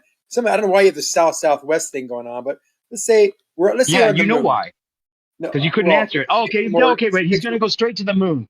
Okay, here we are from this very well, start. no, I I want set to get the rid of the ground God's rules, atmosphere. sake, I and you want to want to get go. rid let of. Let's him. say about. I Let's want talk to get about rid the of. moon God, instead of the I actual want to get rid of scenario. the I want to get rid of the atmosphere for a second. Okay, just Yeah, want to get rid of see, the atmosphere for a second. So Bacon, because he can't would answer you it. agree? This is what he's talking about. We're going to the moon and we're going to go south from the North Pole.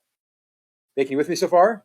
He's No, got to teach somebody. Bacon, are He's you got to there? come in and teach sorry. somebody, no. not Just, Where just, are answer we it. Start starting? again. Would you be quiet for a Start again. second, Sorry. Zanuck says? quiet for a second, perspective, so I can finish the thought. It's not a very All long right, go one. ahead. So we're going to get rid of the atmosphere, It's so funny and that you did we're going to leave exactly what I said you were from going to the do. No My matter right God, after I shut said up it. for a So second, dude. unbelievable. It's go really ahead. unbelievable. I'll mute. Either don't want the answer, or you're just like think I'm not going to be able to have an answer. So where are we starting? Okay, The so we're going to moon? be on. We're going to be on. Either we get rid of the atmosphere for the Earth and talk about it, or you talk about it on the moon, which is more of reality for us. Well, let's just. I mean, why would you Stick start to the on the moon? scenario, Zanuck. All right, let's get You rid of the said you had atmosphere. an answer. Let's get rid of the atmosphere. So, Bacon, are you with me so far? No atmosphere. Okay, so the atmosphere Sir. is part of the Earth, or is it not No part of the atmosphere. Earth? Zero It atmosphere. just ignore him.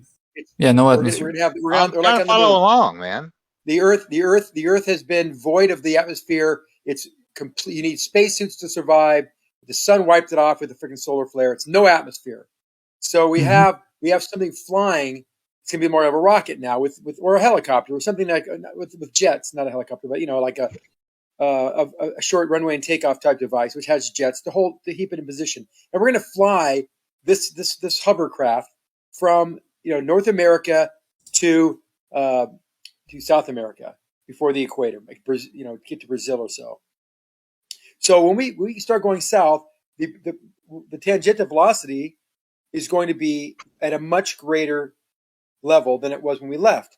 So by the time we get down to, and we're going to be curving too. We're going to be arcing to the east as we travel southward, and eventually when we get down to the latitude we want to get to, which will take a while, we will stop and hover, and the Earth at that point will be spinning underneath us with a 500 mile an hour tangential velocity to us. Is that Mhm. okay, Bacon? Mm-hmm. Yep. So it's now we get to the you point. started you started I think 60 degrees latitude. So when you get to the equator, it's twice the speed. Is that it? Right. So now we're down near the equator and we stop. We just, because we can do that with our hovercraft, stop and we look down and the Earth is rotating underneath us. We actually have a velocity across the surface that looks like we're going 500 miles an hour to the east. All right? Everyone with me so far? West. But there's a west. Sorry, yeah, west. not hovering. West. I was thinking of far This east. is great. This is yeah, great. west. Okay, at least he's We're going admitting west. that the Earth's spinning independently of the plane. Right. Everyone needs to hear this. Not a plane. This is great, Zanuck. I'm loving No, what not you're a saying plane. so far. Yeah, it's like That's not a plane. You're in an airplane. You're in an F-35B. Lander. No, he Yeah, said a hovercraft. F-35B. It acts like a Hovercraft. helicopter. Yeah. Hovercraft. Xanax It's not like done. Hey, Xanax not Xanax- done. Let me Okay. continue. It's Let me perfect, though. finish. It can Everyone- hover. It everyone can hover in understands. midair with thrust Everyone resistance. It can understands. hover, and the We're all- Earth is spinning below. He did say he had a hovercraft. We're Oh, all is he yes we're or no, all with guys? him. Oh We're my all God. with you. We're all with you. This We're is all Xanax. with you, so Zanuck. hard. Go ahead. Why is I'd this love so to hard? hear the rest. Oh my! Please let Zanuck Really, speak. guys, come on, man. So Zanuck, go. So now we rectified the problem that perspective had. That where does this tangential velocity go? How do you make up for it? How do you increase your tangential velocity? Well, we haven't, right? We got down there. We're completely off the longitude that we started at in central Canada, and we're way out toward Brazil in South America.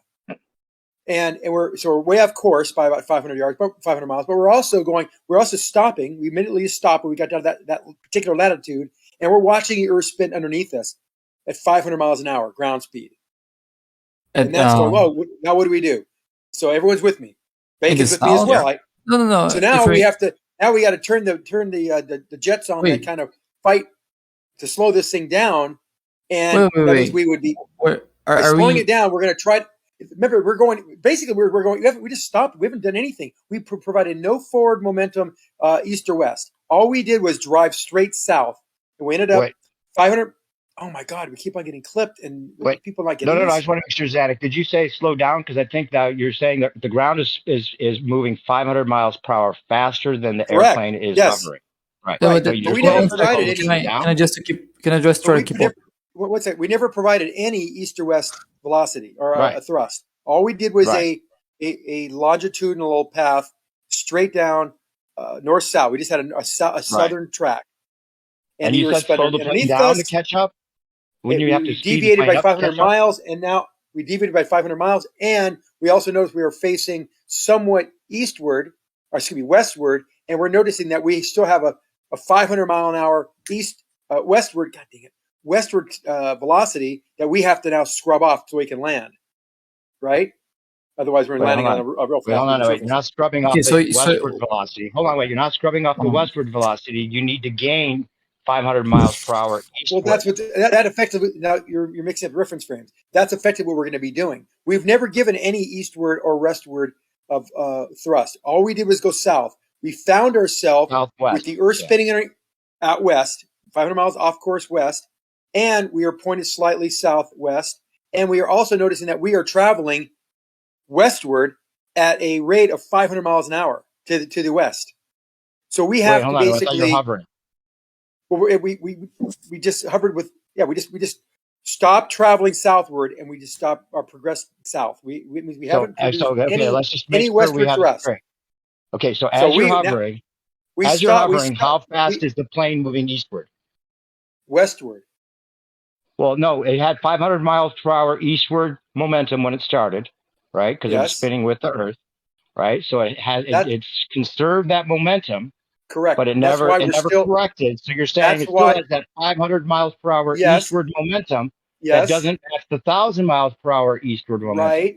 So it needs to gain 500 miles per hour eastward momentum. That's why we see that 1,000 miles per hour. That's why you're missing it up. That's why you're. Exactly listen. Right. Listen. That's why we see the ground going by 500 miles an hour, not 1,000, but only 500 because we had a 500 miles per hour more than it is. The plane is moving eastward, still 500 miles per hour somehow in this magic land of spinning balls that you believe, right? But if we're on a spinning ball, this is the way you'd think it would work. You're still going to have that 500 miles per hour eastward momentum that you had when you started with. but you still now the ground is 500 miles per hour more, still in the eastward direction. Don't make up. Oh, Don't yeah. mix up the Yes. westward. Oh, yeah, Don't yeah. mix up the From the westward. inertial, that's what I mean. You're mixing up inertial frames. Yes. As far as the inertial frame goes, I'm yeah, not we're mixing still anything up. I rotating. just explained exactly what Stop it would be. it. Stop it. We're just talking about the relative to the ground. I prefer worded that way, honestly. There's only a 500. It seems like you're the one mixing things together. No, I'm not Xander. mixing. I'm trying not to mix it up. I don't Yeah. want to talk about the inertial frame right now. We're Just only talk talking about eastward. the non-inertial frame, the rotating frame. We come down. What we see in the airplane, we come down and we just stop progressing southward, and we notice we have a 500 mile an hour speed going to the west. But yes, from an inertial frame, we are rotating with the Earth with a 500 mile an hour tangential velocity. Wait, that's why I'm stopping you. You're saying going to the west. What's going to the west? You guys are talking about the same thing. He's saying, Zanuck is saying that when you get down there and hover, the craft is only going 500 miles to the east, but the ground is going 1,000 miles to the east. Yeah, that's what I and said. So they're both What's he going talking about east. westward? Yes, Yeah. no. What he's saying is that from the perspective of the 1,000 mile an hour ground, the craft is moving westward from that perspective. But correct. Oh, okay. they're both Well, that's moving fine. But why eastward. even mention that? Let's just Because stick to the plane. you got to talk about How's the two plane gonna frames. You're gain talking about 500 one miles frame. per hour I'm eastward? talking about the other. So hear me out. So You now guys we're talking all about the same thing. on You board. I stopped going south. Thanks, Learn, by the way. That's good injecting because I think they were a little confused on that. So we're going south. We stopped going south. We noticed that the ground's going underneath at 500 miles an hour. We're actually heading to the west with respect to the ground. But from the inertial frame that no one really should pay attention to, we are also have that tangential velocity of 500 miles an hour that we started with up north.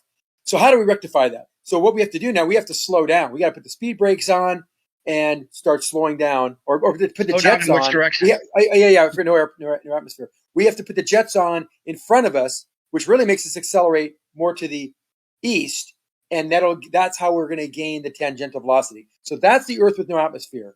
And now we're going to go back to what Bacon was saying of why we don't have much to worry. Wait, let's not go back to Bacon's thing. We have to figure out exactly what you're saying when you said that. You're saying you're going to put the jets on now. You're going to put the jets on now and go eastward to catch up to the extra 500 miles per hour you need. Is that what you're saying? Yeah, that or to negate the 500 mile ground speed that we see going on below us. Even in that scenario, Zanuck, even if you could go 500 miles per hour and somehow catch up, right, to this 1,000 miles an hour, right? That's assuming that you still have that 500 mile conserved momentum, even though if you went west, you wouldn't west southwest. But regardless, even if you could, then when you slow the plane down to land on a runway, you can't keep your momentum going in that direction because you slowed the plane down to land. No, they're both going 1,000 miles an hour. They're clearly you're mixing up went 500 miles per hour, That's but why then now I didn't you're want to going mention 0 miles per hour and then turning north, turning one direction because you have a north-facing runway. Well, now you can't this is keep why the plane moving sideways at that 1,000 miles an hour. This is why you couldn't understand yesterday. You're not thinking this through. No, it's not about me understanding. You're just not explaining it. Don't say I don't understand. Explain exactly how it works. How about we take turns and I'll let you go because I don't want to talk. Go ahead, your turn. Explain exactly how it works. How does it slow down and still keep moving sideways at 1,000 miles an hour? Okay, don't interrupt me. We went south, as Matthew mentioned. We have two frames. One's the inertial frame, which is looking at like from the sun or something, and one is actually the non-inertial, which is actually in the frame of the rotating body and looking at it from the frame of the rotating body. So from the frame of the rotating body, we deviate to the west 500 miles or so, and then we stop going south. So we think we're hovering, but we notice the ground is going underneath us by 500 miles an hour. So what we have to do now is from this jet propulsion's device, we have to go eastward to catch up with the Earth, which is moving underneath us at 500 miles an hour. It just means a direction change, basically, and then we can land. But from the inertial reference, hold on, let me finish. You gotta let me finish. You promised you would. Now you're slowing down. Promise let me finish. You promised you let me finish. You promised you let me finish. Okay. You're a liar then. Yep. Go ahead. Don't just say it. Don't just end it with "then we can land," because that's the problem. How do you land? No, it's not the problem. It's not the problem. Yes, it is. Okay. Yes, it is. We were down there. We stopped southern progress, and we noticed that the ground is going 500 miles an hour under us. So we turn the plane to the east, and we fire the jets, the rockets. We still have jets going down, too, by the way, because we're hovercraft. And we catch up to the Earth, and then we land. Yeah, but you can't just say, and then we land. You're skipping over we'll catch up to the Earth. Now, because you have to slow down to land. whenever we catch when up you to slow down to land, fucking your A, Earth is dude, what's still wrong with moving. you? Are you retarded? You can't just twice now, Zanuck. You tried to end it with saying, "and then we land," as if that's perfect. Let me be more descriptive. You caught up, but then you have to slow down to land, so you're not caught up No, anymore. we're gonna Earth if is we gonna catch up. continue moving. If we catch up, we're going zero differential speed between the ground and us. You're not following me. We're going. We notice only when you're going 500 miles per hour more. Because Once it you looks slow like down we're to going land, the Earth is going to continue spinning. Okay. Yes, I need that's you to the stop. problem. I need you to stop, and I'm going to go two Fix frames. it. Fix the problem. Answer the question. Everyone Don't just gets say, it for and then we you. land. You're being an idiot. Stop it. I'm not being an idiot. You're not answering it. One more time. I am. You are. Just let me finish. I'm going to tell you from the non-inertial the plane frame. slows down to land. How's it going to keep don't moving? Don't talk. You with can't talk though. You got to promise me, or I'm going to fucking just click out. Go ahead. Because I have the answers, and you're not listening. And everyone here listening knows you're not listening. You tried to end it twice. No. I didn't. I ended it because we're at a zero ground speed differential. Zero. Only when you're moving with the Earth. Then you slow down to land. You're no longer moving with the Earth. Dude, listen to me.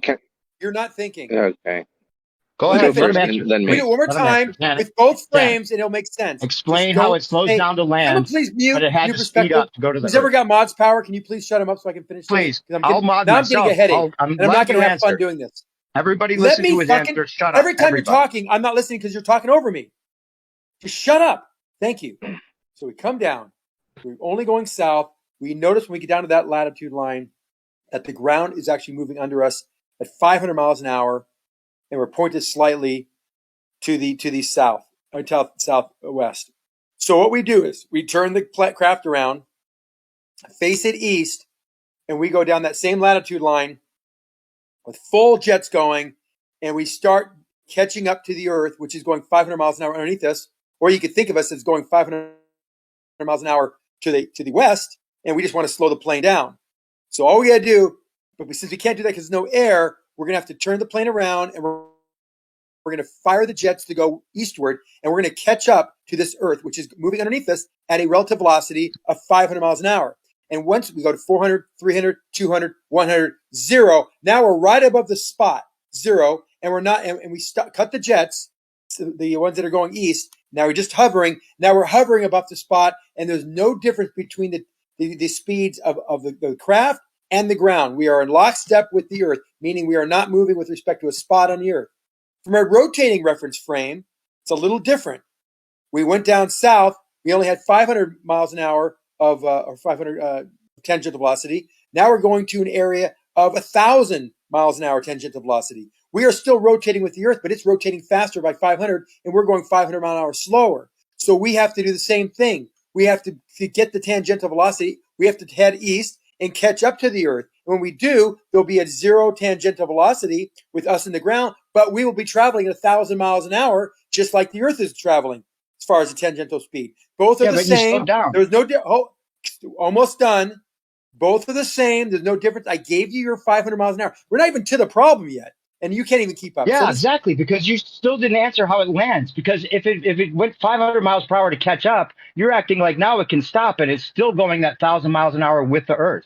Okay, you guys are talking about the same thing. Zanuck, it might be helpful if you just stick to one reference frame so he can understand. So what he's saying, I talked about going to zero. Earth was moving 500 miles per hour faster. I talked about him going to zero. And then you're saying the ground is not moving. We're going to land. Jets on to catch up, but then you're acting like that 500 miles per hour sticks with it, even though it stopped. So, a new perspective. Let me explain. He's saying when it's hovering, the craft is going 500 miles an hour to the east, but the ground is moving 1,000 miles to the east an hour to the east. That's obvious. That's the scenario that I laid out. So yeah, and no, you're right. And what he's saying is that what the craft has to do is speed up faster and faster until it's also going 1,000 miles per hour. So now when the ground, but then it stops, and when the ground and it has to keep speeding up. It has to keep going. You got to listen. Perspective. That's why you're not learning. Earth is going to still continue to move once it stops. You won't Give me 30 more seconds, please. So no fuel use. What I'm saying is once the craft and the ground are both going 1,000 miles an hour to the east, the relative velocity between the two of them is zero, and it can land, even though they're both going 1,000 miles per hour. So Zanuck is saying that it's slowing down from the perspective of the ground, but if you just think of it as they're both going 1,000 miles an hour, that's how it can land. Yeah, that doesn't fit. That's why I gave you both of them. You still didn't take the bait. No, it's a north-facing runway. Now you're going to be going south to go into the north-facing runway, and you're slowing the plane down. So you had to speed up to catch up to the Earth. You can't then all of a sudden just imagine that the plane still moves 500 miles per hour more eastward, even though it stopped. You didn't hear a thing I said, did you? Exactly. You're I you give can you just both lock reference in. frames. Now you're locked into that one-to-one relationship just because you went 500 miles per hour to catch up to it. Once you stop going 500 miles per hour, the Earth keeps moving underneath you, right? The Earth keeps moving still fast. Yeah, because you stopped. You stopped, so you lost that momentum.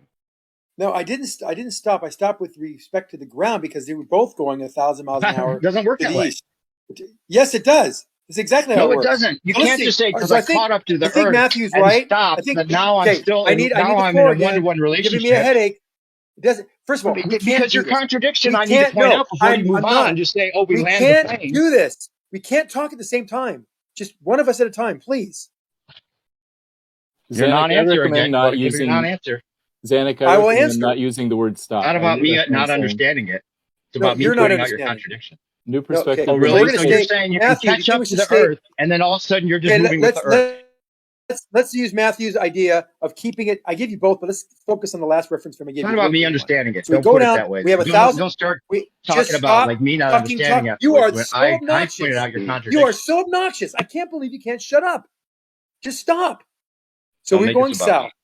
We're going south, but I'm rotating with the Earth at 500 miles an hour tangentially, and the place we're going to go to is rotating at 1,000 miles an hour tangentially. This is Matthew's last comment, and I'm going to keep with my last comment, which is based on the rotating reference frame. So we get down to get south, and we notice that the ground is moving under us by 500 miles an hour. We're still moving to the east at 500 miles an hour, but the ground is additional 500 miles an hour to the east. This is the tangential velocity and the momentum that you think we need to actually achieve to be able to land. Well, yeah, so because what do we do? You're saying we need to. You're acknowledging of course we do. My of course scenario. we do. You keep going back to the beginning. Stop talking. Let me finish. When I'm the one Let me finish. Go ahead. Stop talking. How many times have I said stop talking to you? So here we go. Now we're going to turn the craft to the east, and we're going to fire the jets that actually allow us to get tangential velocity to the east. So we start firing the jets, and the Earth is moving underneath us by 500 miles an hour faster. So we basically have to accelerate to 500 miles an hour faster than we were when we got down there, even though we're off course by 500 miles. So we start accelerating, and as we get fired faster and faster because we're lagging behind, we start noticing that we are more and more getting close to the lockstep position of our craft and the Earth. So after we go 500 miles an hour to the east, we have now gained the momentum by firing the jets to the west, fired to the west. So we go to the east, and now the ground is we're like 5 miles an hour difference. We see the ground slowly outpacing us, but now we can move ourselves a little bit to the south and then a little bit to the north for your north-facing driveway. Make a little bit of a little more of a slipping type of an angle of this craft, so we get a little bit more tangential velocity at 5 miles an hour we need. Now we're matching the Earth perfectly east to west, and we now are pointed north, and we land perfectly on that runway, no problem.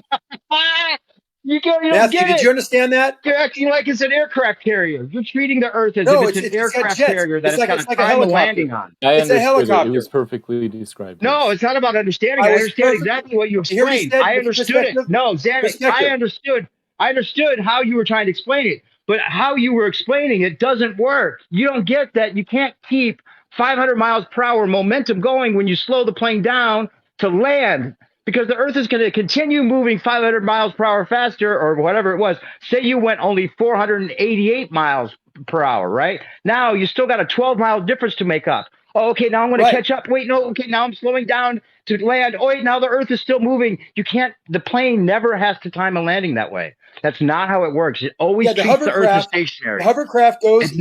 That's not how planes fly. Perspective, shut up. We're not a plane. We're a hovercraft. And we're 12 miles an hour difference. Sure, so fine. We got the 12 miles an hour difference. And so we've lined up to the north. We've also now kicked it a little bit angled to the east, and we kick the jets on again to the west, fire them to the jets to the left so we can go to the east, and we catch up to 12 miles an hour. Now we're 1-to-1. We stop the jets now. Now we have, remember, all that momentum that we increase by firing the jets westward so we can go eastward, we have to retain. We cut the jets to the west because we're now at the same tangential velocity. We're not going to lose it. We don't lose that tangential velocity. It's momentum that's conserved. Now we're going the exact same speed tangentially as the Earth. We're right above the runway, and we slow the craft down and land. That is not breaking any laws. Momentum is conserved, and you're ridiculously stupid. If it worked that way, it still wouldn't work that way, because you'd have to have jets on the side of your airplane as you're landing to keep the airplane moving sideways with the Earth as it's landing. It's the only way that would work. Retain the momentum. Because you've lost now I'm sure you're going. If you're slowing down, you're technically going west. Now you're going to be out of sync with the Earth. You are really dumb. No, it's not about being dumb, because I can't do it anymore. Never have to. Are you saying it's too bad we couldn't go to the next step, because the next step are you saying that left lane is trained to go down there and speed his jets up and go 500 miles? And not only that, this doesn't even answer the scenario. If you went west southwest, right? You never have to go then start speeding up eastward when you go west southwest. You just go in a straight line and you land, right? West southwest. You never went east. It makes the problem worse. At any time. You avoided. This whole time you've avoided the original question. You got to be the dumbest person in here, and everybody knows it. Okay? No, don't start aiming it at me. This is what your tactic is. Aim it at me, saying I'm dumb when it's obviously a complicated scenario. You are dumb. You're not even really able dumb. to answer. Seriously. So you're saying that people would go down to the equator and they're going west southwest, and then they would have to speed up east to catch up to the Earth. Is that what you're saying? Correct. That's ridiculous. Why would you speed up east? Why would you speed up east when you're headed west? Now, if you ask me a question, shut the fuck up and I'll answer. So your destination is right below you, right? Your destination is right below you, and you get there west southwest. But now the Earth is moving 500 miles per hour more in the eastward direction. The fuck up. Makes no sense. I'm not dumb. I'm just showing how dumb you are right now. No, you're not. Everyone knows but you. Even Matthew knows. It's true. Oh yeah, and even Bacon knows this is true. So the reason Bacon knows it's true. Bacon had a totally different answer than you. You all have different answers, but I'm the dumb one. We haven't even got to his answer yet. You won't. I guarantee we're not even going to get there, because we're already into this half an hour, and I'm already getting bored of you. So listen. Well, you know what? So let's let Bundy would talk. you stop talking? Did you understand what he said? God damn it! Shut up. So we going southwest makes the problem worse, because now we're scrubbing even more. We're scrubbing even more tangential velocity off of the model. So yes, when we finally get down there. Hold on, wait. By your philosophy, Zanuck, you said that when it went east, now it has all that momentum just because it went east. So it could even stop, and all of a sudden it's in lockstep with the Earth again. So if it went west, then it's losing a bunch of that momentum by the same philosophy.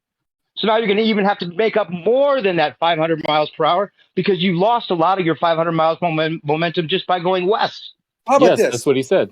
Yeah, exactly what I said. No, it's not what he said. It is what I said. So you're saying that by the time it gets to the equator, it's not going to even have its original conserved momentum of 500 miles per hour. No, it went west for a long time. It went west, so it's going to be down to 100 miles per hour. You guys are yelling at each other and agreeing. I know, right? No, let's say you. No, by the time you get to your destination, when you went west, you lost a bunch of your conserved momentum. So now you're going to have to make up even more. So then why would you? The planes don't fly that way. They don't get to their destination when they fly west southwest and start speeding up east to catch up to the fucking Earth. That's ridiculous. Yeah, he's talking about the hovercraft with no atmosphere still. He hasn't even got to part 2. Don't reify his ridiculous. Why did we start on the moon, though, by the way, right? So you're not even letting me talk. I'd be curious. We're not even halfway there yet.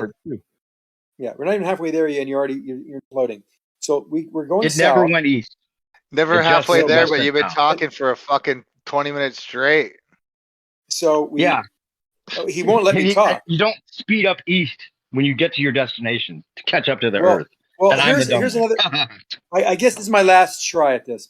So if we wanted to if we wanted to condense your thoughts into something that makes sense. If we wanted, actually it make sense, and then call me dumb again. You're being really dumb. Seriously, really? You should probably look in the mirror. And does anyone else here think that besides Matthew, who's agreeing with everything he says just because he's a baller? No, all I've heard is Zanuck just rambling, vomit at the mouth words. All right, I did not making any point because he has to continually try to make his point after talking for fucking 15 minutes in a row. And he always goes back to the original. It would have been 3 minutes. We get down there and we're 500 miles per hour difference. If this could happen, Zanuck, all you would need is a camera, right? You can prove your spinning ball Earth. Just put your camera out the window and we can show the Earth spins. Okay. So one of the ways you could counteract this thing and actually hit your destination is as you're going south on this hovercraft, you start going a little bit to the east. And by doing that, That's what I'm saying. over a That's period, why you can't. with You're one trying to point, say it goes east, but it only went west, southwest. unbelievable. You're Does anyone think contradicting that New already. Perspective is a It did not cocksucker? go east. I do. I'm raising my The hand. plane was flying west, bro. You can't say it went east. That's why you're stuck. And I stuck you every single time on this. And then you say, oh, you're just going to go east. No, the plane flew west, southwest. It never went east. You can't say that and just get away with it.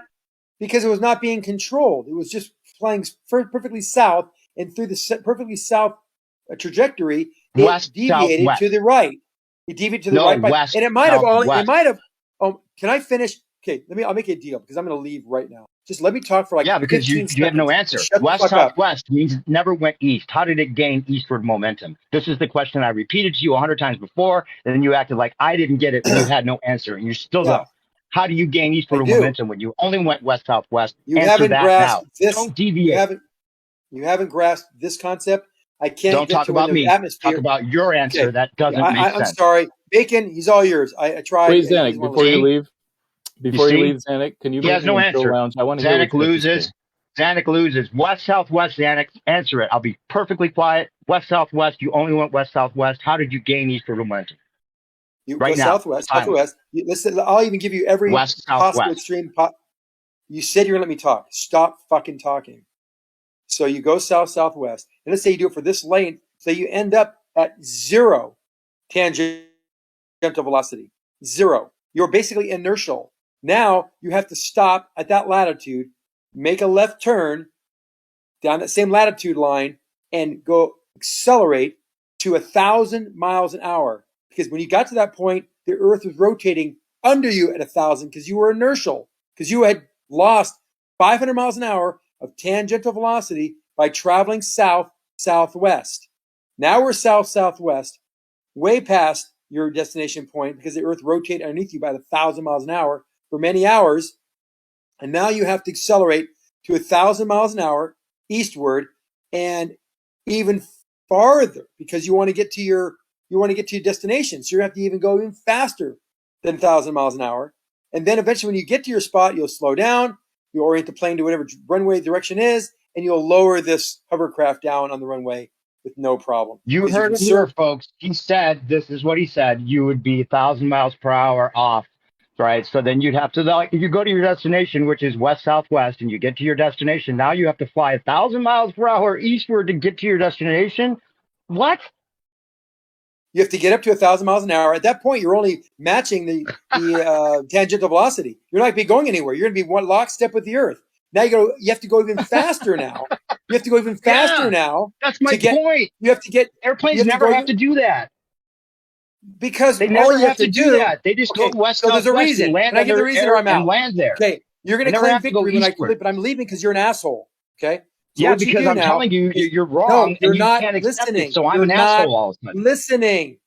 Stop. No, I'm listening. I'm telling you. I'm repeating exactly what you said. What is wrong with you? Are you retarded? Eastward, 1,000 miles an hour when you get to your west, southwest, and you start going eastward. Is exactly what you said, Zanuck. Now you're going to have to fly eastward 1,000 miles an hour to catch up to your destination that you've overshot. They don't overshoot their mark. You won't even catch up to it. No, they don't have to catch up to it. They just went west, southwest, and they met their destination. Hello, Zanuck, just by going west doesn't mean you're going to miss your destination. Hey, moron boy. You don't miss your destination. You just get to your destination. You fly west, southwest. You get to your destination. You don't have to worry about missing it. You just get there. You're going Chicago to San Diego. You don't miss your destination just because you went west. You don't have to go 1,000 miles eastward now to catch up to San Diego. That's what you said, literally. Everyone heard it. And you're calling me a moron? Jesus Christ. Here's the flight path. I'll put it in the live stream right now. Here's your flight path from Chicago to San Diego. Go straight there.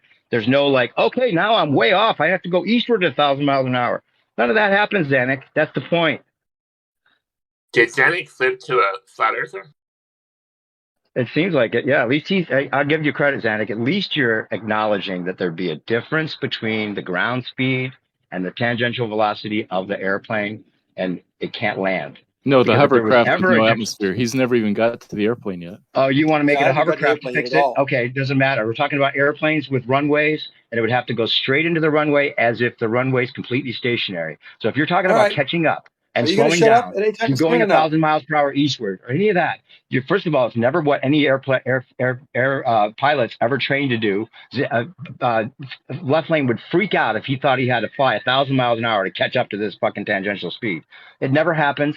They go straight to their destination. They don't miss their mark because the Earth is moving faster than the plane. They go straight there and land on a stationary surface because the Earth is fucking stationary, dude. No, it's because they're flying a plane, not a hovercraft. And we've been talking about a hovercraft for the past 20 minutes. Oh, yeah, you go back to a hovercraft and it doesn't even fix it for you. Still doesn't fix it. I was trying to give you an idea of what actually happens. Now, one of the things Oh, that we yeah, it's talked all about, about me not getting your stupid scenario. You know, my Zanuck might need scenario, more I than didn't know two where sentences. I didn't know where you were going. So yes, you'd have to turn around and go up to 1,000 miles an hour. Then you'd be to your spot in Los Angeles. That's not what I was talking about. Going south to like Brazil or something, and how far off track you would have to get back. Why wouldn't you shut the fuck up enough to listen where he's going before you start blabbering? Because I was giving the scenario. He said all I heard was southwest, and I thought we had the same target, which is Brazil. Right. So okay, you just admitted to not listening. No, he never told me. He said going southwest. That's what happens then. He said west. I didn't know where he was going. West southwest. Zanuck, I said it 100 times to you in the past 3 days. Yeah, west southwest. I didn't know where you were going. I didn't know what the final destination was. I thought you were making a point of how far off target you'd be. Anyway, don't worry about that. The problem is, so let me finish the last part of the scenario, and then we're good. Okay? So that's what happens if you're going to southwest. You go down to that point.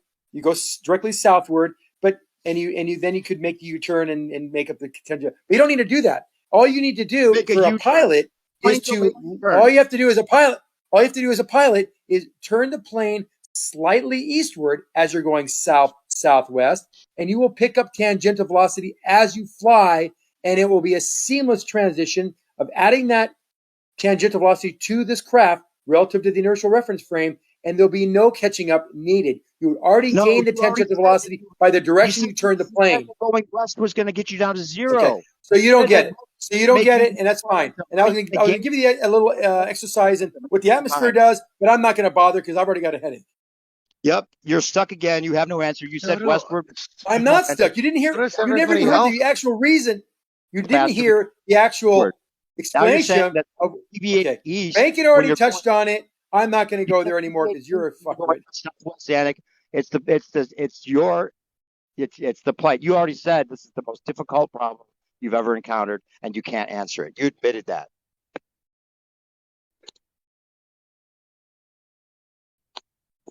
Well, so I got two comments, I guess. One of the most difficult things that I encountered when I was 5 was tying my shoes. It's the same thing. Go ahead, Fundy.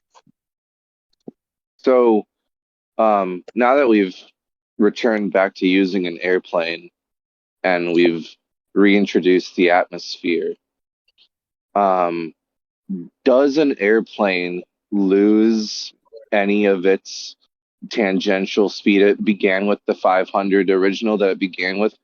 Does an airplane lose any of that while flying west-southwest? Well, according to them, they're saying that you would gain momentum eastward just by banking east when you're going directly south. No, so, but if you just take an airplane, and aim it west southwest. Yeah. If you just point it in that direction and fly, does it lose any of that original 500? Zanuck just said it would. He said it would on a hovercraft with no atmos. Yeah, but that's not an answer. Saying somebody else answered is not. I'm just saying that's all that's been said. That's all that's been said. Now I'm wondering about the answer to my question. Well, what I'm saying is that with the ballers have like 3 different ways that they try to explain this. They'll say, "Oh, you just follow your ground path and it fixes it for you," or they'll say, "Oh, well, if you're going south, then you just bank the airplane a little bit over incrementally." But even with an atmosphere, they're saying that's not my question. That's not my question. No banking, no flight, no banking, no flight path. Heading and flying that direction. Yeah, you would lose momentum flying westward because you have eastward momentum when you start. So you would lose that momentum by flying westward no matter what the atmosphere does because you're flying Okay, against the atmosphere. so then, I mean, can you not like I need like left lane in here or something? Like I feel like he'd say yes, but can you not point in the direction of your destination and fly that direction towards it? Does Yeah, it Oh, always? of course you can. Left Lane says that he never is taught about Coriolis ever in his training. He's taught just to treat the Earth as if it's stationary, just like all flight simulators train them.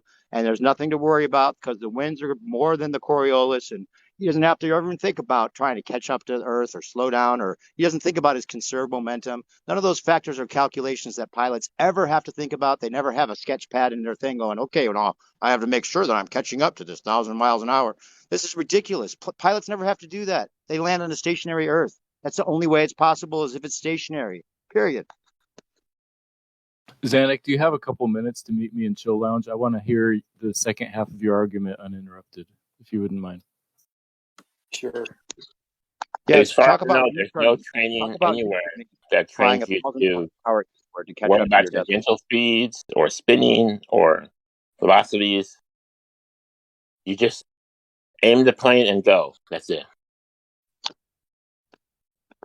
They make it sound so easy to get out of sync with the Earth if you don't subscribe your flight plan to some, you know, curved. Yeah, Right. and Left Lane like was never taught to really, do that. try your best, guys. Go ahead and try to fly a plane and get the Earth to spin 500 miles an hour beneath you. Like, right? Exactly. Then stick a camera out the window and we could prove you have a spinning Earth. I've never seen the Earth 500 miles per hour out of sync with an airplane because they didn't follow their slightly tilted east banking path arc You're a when moron. they're. You're just not understanding. You're a moron. You don't get it. So funny. It's funny how they try to like turn it on you. You're the moron that's not understanding, even though pilots never have to worry about anything we're saying.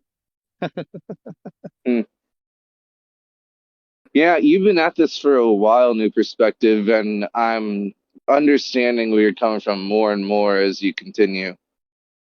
Yeah, it's a gotcha, and they act like it's something I don't get, and I've got them. They'd have no answer for it.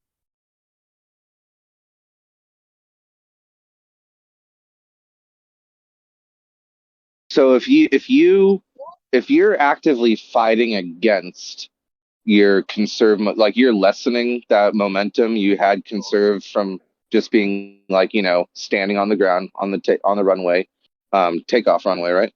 And then you fly in a direction that fights against that, then there's gonna be just such a huge deficit. Yeah, like it. But you know, then they're gonna say, you know, the air is going to see if it's the same air, how can air be more powerful based on your direction of heading? Because they're kind of saying the air would have to be more powerful to make sure you can land when heading west. More powerful than your propulsion, right? To push you back, but you Well, can't. more. What I mean is, fly against it. What I mean is that it would have to be a more powerful wind, heading that direction versus just heading south. And yeah, and you know, yeah, anyone saying that this is simple, it's not. Well, it is simple because they just fly over a stationary Earth and land on a stationary runway. Yeah, if you ask Left Lane, he says, yeah, I just point in the direction and fly. Yeah. I don't worry about a thing. He says there's no difference flying over a stationary Earth as flying over a spinning ball. That's how he flies. That's right. Right. Yep. So no need to aim eastward while trying to go west. Yeah, it doesn't work. They get away with it when you talk about a directly south air flight. because they say, oh, incrementally, you could just bank a little bit east and you'd be caught up. It wouldn't work that way anyway. Because think about it, when you take off, you're supposed to be going with the Earth sideways, right? This momentum sideways eastward directly is supposed to be just there in the background. You're not even like noticing it, right? So you would never have a gauge on the airplane that says, okay, you're flying 300 miles per hour south, but your plane is now is flying 500 miles per hour sideways as a whole from tip to toe, right? It's flying that it's going this direction 500 miles You've per only hour, got but one then only speed. 300 miles per hour south. You never have a gauge of anything telling you. You You never have any reading in the plane that tells you that you're moving sideways with the Earth. right. You got one speed. You got one Yeah. speed limit. You don't got a sideways speed limit. You don't got a fucking down up. You got a No. forward speed limit. The Yeah, resistance. Here's That's what does your right. speed. They want to mix them up and conflate them as if it's the same thing. Like Right. hey, Right. You have think one about hey, fucking. new perspective. I can understand if you're like look at like if there's some guy that you're gonna throw a football to, right? And he's like standing on a moving sidewalk, like at the airport or something. If he is so fast, like if that moving sidewalk is going like 100 miles per hour, right? And he starts at the beginning of your throw, like when you wind up, um, at the beginning of your throw, say he's on your right in your vision, right? But by the time you complete your throw, he's gonna have moved in front of you, past you, and to the left. Well, you better throw to that. You better throw leftwards to the guy who was on your right at the beginning of your throw to make sure you aim in the right spot to lead the pitch or lead the throw, right? Right. Yeah, and so You have that to. makes sense. That's what Coriolis But effect that's is. but that's not how airplanes fly. No, that's the point. Airplanes debunk the You globe don't emphatically. you don't point east in order to go west when you fly. And Yeah, I'm you not can't. saying on a globe that wouldn't make sense. Sure, go ahead and aim west because the ground will catch up to you. I mean, good luck landing. That's a different story. But if you're just trying to hit something with a missile and crash land or something, yeah, go ahead and aim east. And then as you head that way, the things from the west moving at a higher speed than you are going to get there and meet the pitch of the football. But I mean, but Left Lane's told us that's not how he flies. He points towards his destination and he simply flies there. Yeah, where do And you aim when you're all gonna flight hit simulators, all it? You flight aim simulators. in one direction when you're gonna hit something, right? You don't aim 5 directions with one missile, right? Right. What that was just so funny how he's trying to call me a moron when he's saying you get there and then you put on your jets and then all of a sudden you're in a one-to-one relationship all of a sudden with the spinning Earth. What? No. First of all, you would never have to do that. Pilots never have to try to catch up with the Earth. They never think about that. They just treat it as stationary because it's stationary. It's the only way that's possible.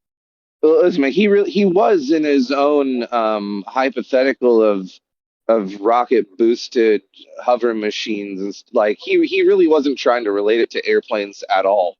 I think it was like maybe to a fault though, because Yeah. you using that scenario, it's useful to point out certain aspects of the topic we're talking about, What about but then your it car? also just convolutes things and makes things seem a lot easier than they really are. No, You Your know, and car's he made it seem very difficult. If you're only going west and south, right? West, southwest, like Chicago to San Diego, you're never going to be able to bank east ever to get more momentum eastward. But because you're headed south where you how need more could you? eastward momentum, but you You're only went only west. fighting. You can't Yeah, bank you're east only ever. fighting against it. You're never Yeah, you're never going with it. You're only going against it. right. And you have to go To even be more fair though, eastward to be fair, going west.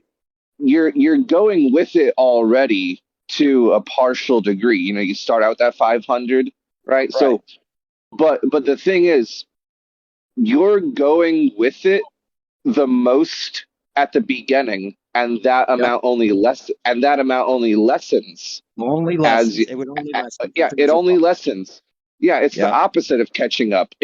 Yeah. it isn't. They want to It'll act like never be. Yeah. just accelerating in one direction makes you all of a sudden have more conserved momentum, and it doesn't work that way. It wouldn't work that way. No, even if you flew south, right, just pure south, that Get would it. be you. That would be you retaining everything you started with, but never gaining. Right. You would only lose it. You don't. But It's as like soon as you're going, if you as jump soon out as of a you're going car, west, you're losing. the speed of the car when you jump out of the car, but you're never going to gain momentum.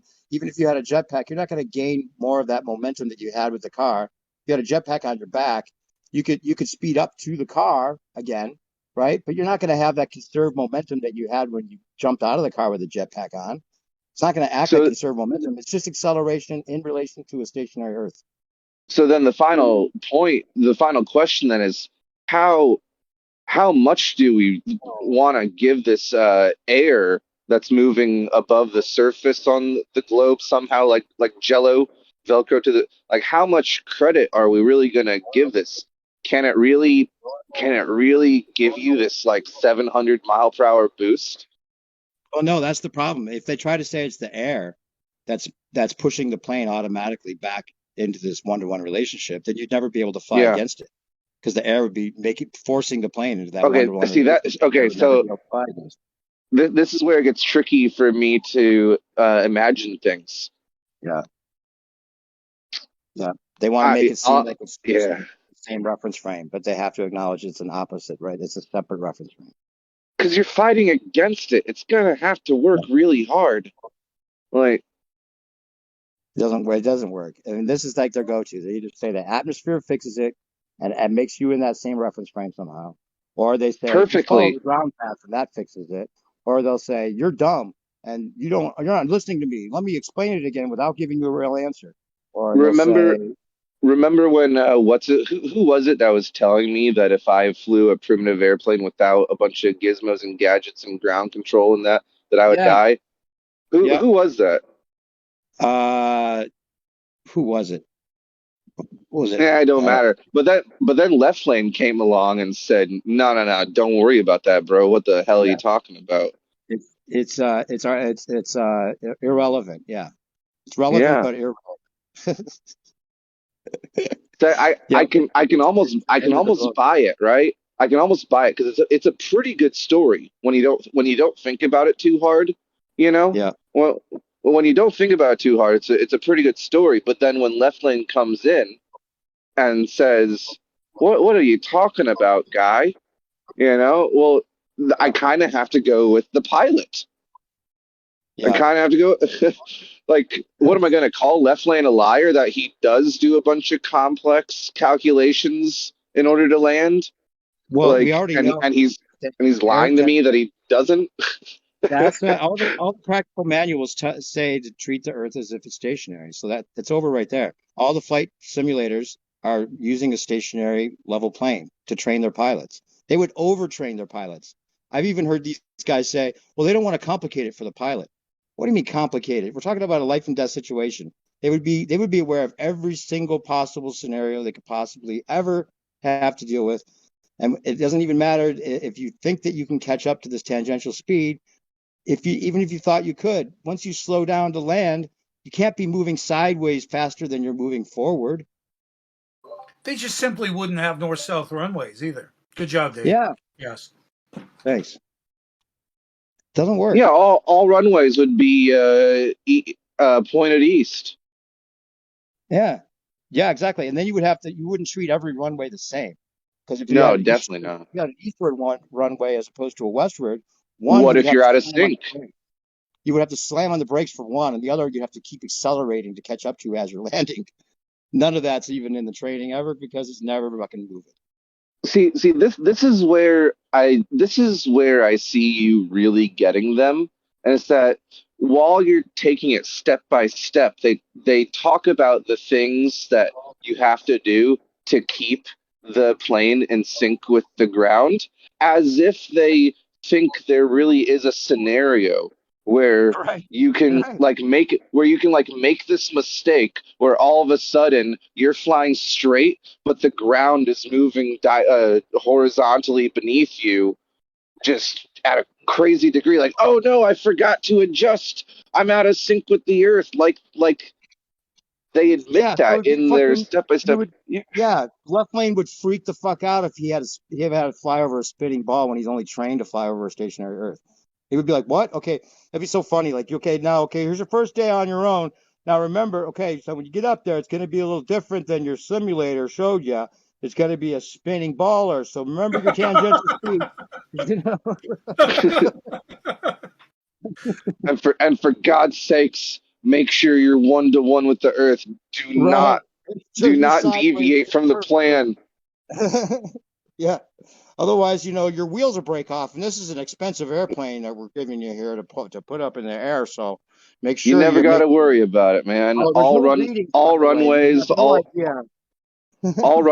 all directions, treated as perfectly still. You'll never know how fast the Earth is spinning. I've even had people say, kick a field goal. And you see how fast the Earth is moving, and you speed up a little bit. Yeah, you never know how fast the Earth is moving until you kick a field goal in the NFL. Yeah, exactly. You can put a plane to do that. Yeah. How do riverboats land if the current is moving in the river? Yeah, exactly. You have to have special training for aircraft. Here comes Matthew. It's like, they treat it just like somebody landing on an aircraft carrier.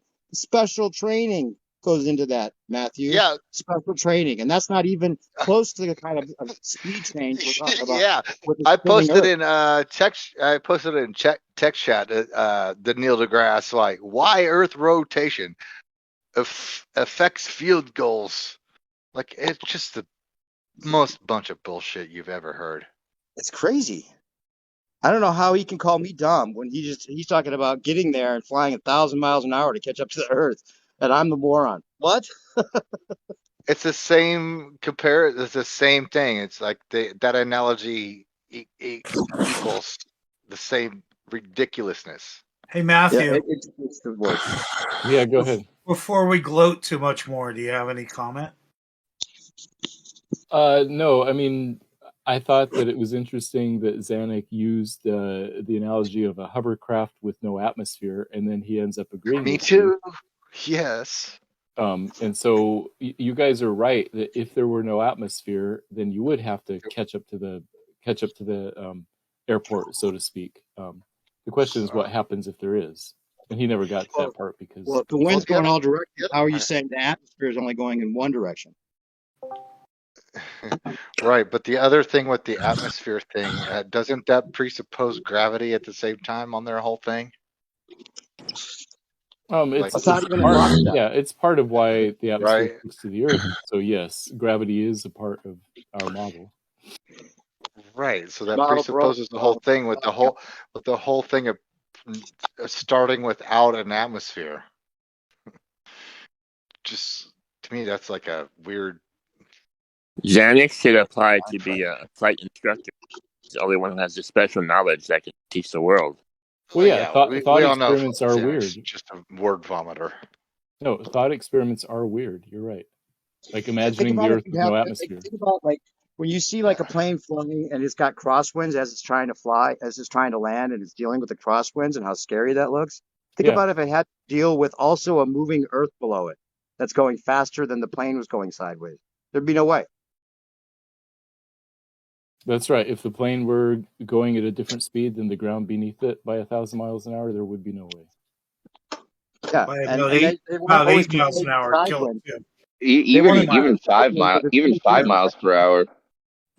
Snap the wheels right off. Be over with. Yeah, it wouldn't work.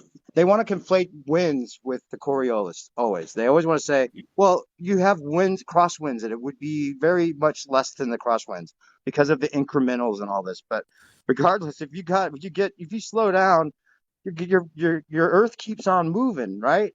And just because the plane moves sideways, and you could say that the Earth could relatively look like it's moving because your plane is moving sideways because of wind, it's not the same as a consistent 15-degree, 1,000 miles an hour, whatever it is, movement of Earth that never stops. So when you slow down, you can't speed up sideways and slow down forwards. And then you got the brains to tell him to pick up his camera real quick right at that moment anyway. Right? Yeah, just look at the Earth. It's like, hey, while you're doing that, look down, fucker. Just fucking look down. Yeah, just show the Earth spins. This is end our 7-year fucking debate with these guys. Just show it spins. Get out of sync with the Earth. My gyroscope wheels are out of sync with the Earth. Here's the thing, though. I think as soon as I keep saying it over and over, and I think it gets dismissed, but I think that as soon as you say tangential, a tangent presupposes a circle. And I think once you go into that, you're playing right into it, and you're in that model to begin with, right when you say that. Well, you know, if you got conserved momentum, when you get off the Earth, that conserved momentum acts in one vector straight. It doesn't give you that curved vector that the Earth is going in. Yeah, that's the other factor that fucks it all up. Yeah, I get it, but you're also playing within the model of the like a global model when you're doing that. You have to get them with their own language, their own math. You have to. I don't know, man. There's something about that though that just sits funny with me, though. Yeah, it is begging exactly. I think that's where it sits funny with me. It's like it's begging the question and the argument against the argument that you're trying to argue against. You know. How else do you get proof? Something there that doesn't make sense to me. Well, it doesn't make sense because they're treating it as stationary, just the way the flight simulators do. And if there's a difference between a spinning ball Earth, flying over a spinning ball, and flying over a stationary Earth, if there's any difference, they would be trained for it, period. Do you have evidence of that? Evidence that there's a difference, Jesse? No, that they would need to train differently for it. Yeah, because there'd be a difference. That's why they would have to be trained differently, because there'd be a difference, Jesse. Do you have evidence for that, though, is what he's asking. He's just being, like, not necessarily do you have evidence that you would have to train differently for different situations? What? What are you saying? Well, because all the real-life examples, like you told me about the fly and the train car and stuff, and all the math... Zanuck was the one talking about the hovercrafts from Mars. And all the math shows that Coriolis on Earth would appear to the pilot as an extremely slight crosswind, and he would unknowingly correct Jesse, are you one of those people that doesn't accept like information that comes to you and just continues? I mean, this is the strongest stuff we got, Jesse. No, Jesse accepts information that comes to him. Far from optical. Far from optical. The life and death situation that they would be overtrained for, not, it's something they don't have to worry about because the crosswinds are more.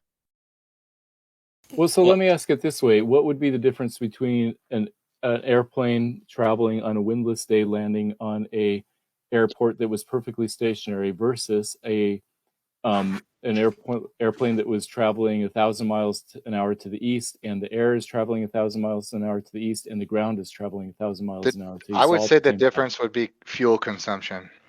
I'm talking about just the landing bit. What would be different there? You're saying there's one scenario where it's locked in and makes sense, and that's it?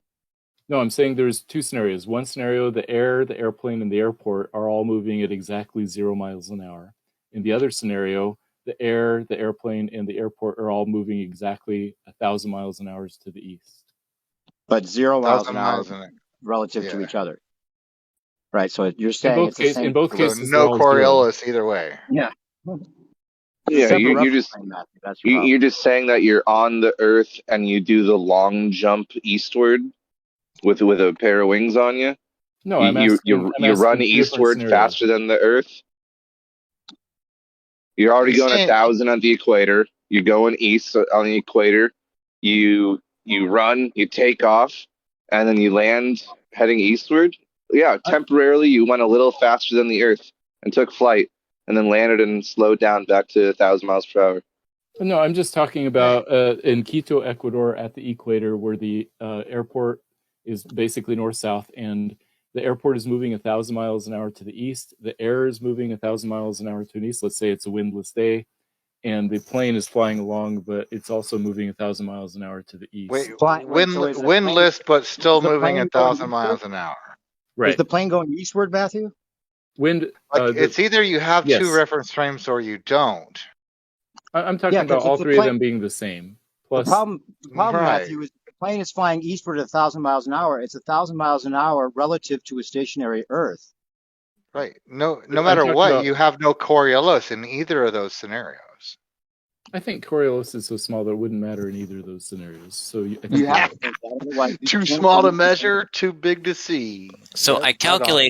calculated Coriolis at 45 degrees latitude to be a 0.15 degree I'm average sure bank this is, like, difference. perfect. Between banking which direction? Banking which direction, Jesse? It doesn't matter. He can calculate all he wants. Yeah, but Jesse, you're using the truth of mathematics to obscure the issue. Oh, Yeah, bummer. exactly. No, he's saying that he would bank east going south, right, Jesse? Let me think about it. Hang on. Let's let him finish, to be fair. Wait, you just said let me think about it. I thought you had the math right in front of you. Why he would you doesn't say that? know what he doesn't know what he's saying. He doesn't know has how no far idea. he's traveled. He doesn't know if he's going north or Hey, south hey. or. What he's I mean, doing is you- he's Catching up getting. You to gave Zach. you He's gave us an getting- incomplete scenario. That's what you did. Yeah. You gave us an incomplete scenario. You He don't knows even that. realize that that wasn't enough information to go on. Well, here's the thing that's kind of gets me sometimes. Like when Jesse or somebody like Jesse or somebody that will come in and say some shit like that, we automatically have the need as humans to correct the record. And that in turn helps them with their stupid, shitty argument to begin with. You know what I mean? So it's like, how about let's just let him say the stupid shit almost, I mean, I get it, but man, there's a lot of times where they just come in here, say some fucking stupid shit, learn from it, and then go, oh, well, now you can't say that against my stupid argument. Now I got to reformulate. You know what I'm saying? They're You're not right. stupid. We do learn things. Yeah, We do learn Jesse things has by like talking to a you. We learn better ways of explaining Coriolis things. But correction that he just works who out. comes to a flat earthers kind of scenario and throws stupid shit out and then gets owned by flat earthers? That just seems like who's the dum dums here? Oh, we wouldn't call ourselves dumb, but we do learn things by talking to you. People like me, Zanuck, Jesse, Bacon. We learned from you too. We learned from you too. But we're learning to be unemotional and actually not be caught up in the argument sometimes. And when it does come down to something this serious involving this many people on a regular daily basis, this is just physics. This is straight up. It's different Common than most sense. of our. It's different It's than just most common of our sense. You don't need silly formulas. little flat Earth arguments. It really is a lot different. But Jesse, back to your point. You were saying you would bank east going south. Is that what you're saying to catch up to the Earth? It depends on whether you're going east or south or west, and what hemisphere you're in. And Yeah, let's say you're in the northern hemisphere. You're 500 miles per hour difference, right? You're going towards the equator, just like in our pages and pages of DMs that I've explained to you 100 times. You're going 500 miles per hour eastward when you start out. You need to gain 500 miles per hour eastward momentum. Even though there's no gauge, there's nothing in the plane that's going to tell you how fast the Earth is moving. There's nothing that's going to tell you that you're moving eastward as a plane. It's just going to be 500 miles per hour eastward that we assume. But then there's also an assumption that there's 1,000 miles per hour at the equator. You're going to say that you need to bank east incrementally, according to your equation, to catch up to this Earth to be moving in this lockstep relationship, right? right. Right. Well, So if you now don't have west southwest. Now wait, hold on. What, Jesse? When you're going only west southwest in a straight line to your destination, how do you bank east to get more eastward momentum? What do you mean? Well, your plane only went west southwest. You never went east at all. But you have Jesse, to he's have a right. high intensity speed because you're headed towards the equator. How do you What do you gain mean? What do I mean? momentum? How do you gain momentum eastward when you never went east at all, Jesse? Because new perspective, there are No, two let things. him answer. Let him answer. Jesse, answer. I don't understand the question. It was You're your only going west suggestion. southwest. How could you not answer? How could you not understand? You're going west southwest towards the equator when you need more momentum eastward, but you only went west southwest. I've written this to you in DMs 100 times, and you act like you don't know the question. Uh, Yeah, that's what I thought. was that unemotional Dan I hear singing about it? There is an answer. What's the question first? Yeah, you just asked him again after I said it's going west southwest. Your microphone's in a bad mood perspective. We can't. new perspective. Your mic went out. I mean, Jesse, I'll explain his question. He's saying if you're going straight south or even south and a little bit west, what accounts for you gaining a whole bunch of eastward momentum by the time you get to the equator, even if you're pointed a little bit southwest? Well, as much southwest as you can, not a little bit. Well enough to get south. In other words, if you're flying a trajectory instead of a flight path, and maybe you should maybe let Jesse hear about the no atmosphere scenario. Then it makes more sense to him. Well, that's why your mic's still out. New perspective. New perspective. We can barely hear you. Actually, he sounds like a pixie in a can. But I know, right? He's saying, Jesse, if you're going south from Chicago to L.A., that you're going to have a natural deviation. If we have the natural deviation to the east, we might just show up there by just pointing our plane south and not even going east. But when we get there, we'll have a tangential velocity difference that we have to make up. He wants to know how we make that up. Do you guys think Left Lane is wrong when he says that he thinks the globe he lives on is no different than how he'd imagine flying over a flat plane? Of course.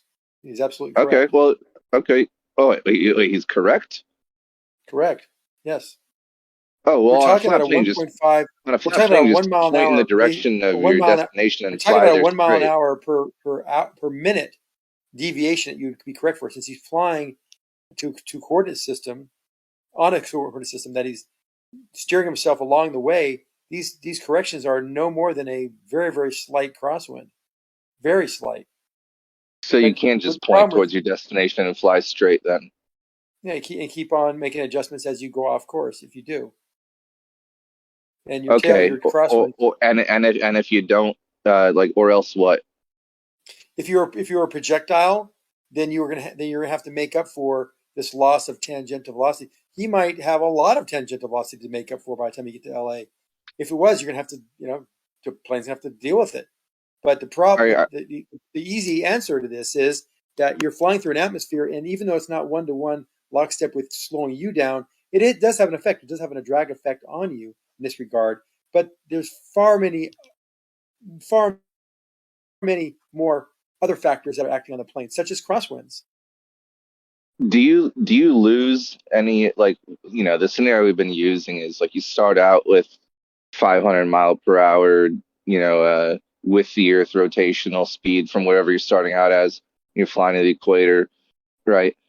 If you fly just based on a trajectory, right, just straight, do you lose some of that 500 mile per hour momentum you had to begin with? Why would you lose it unless the crosswinds took it? Flying southwest. If you flew southwest, you would lose it, sure.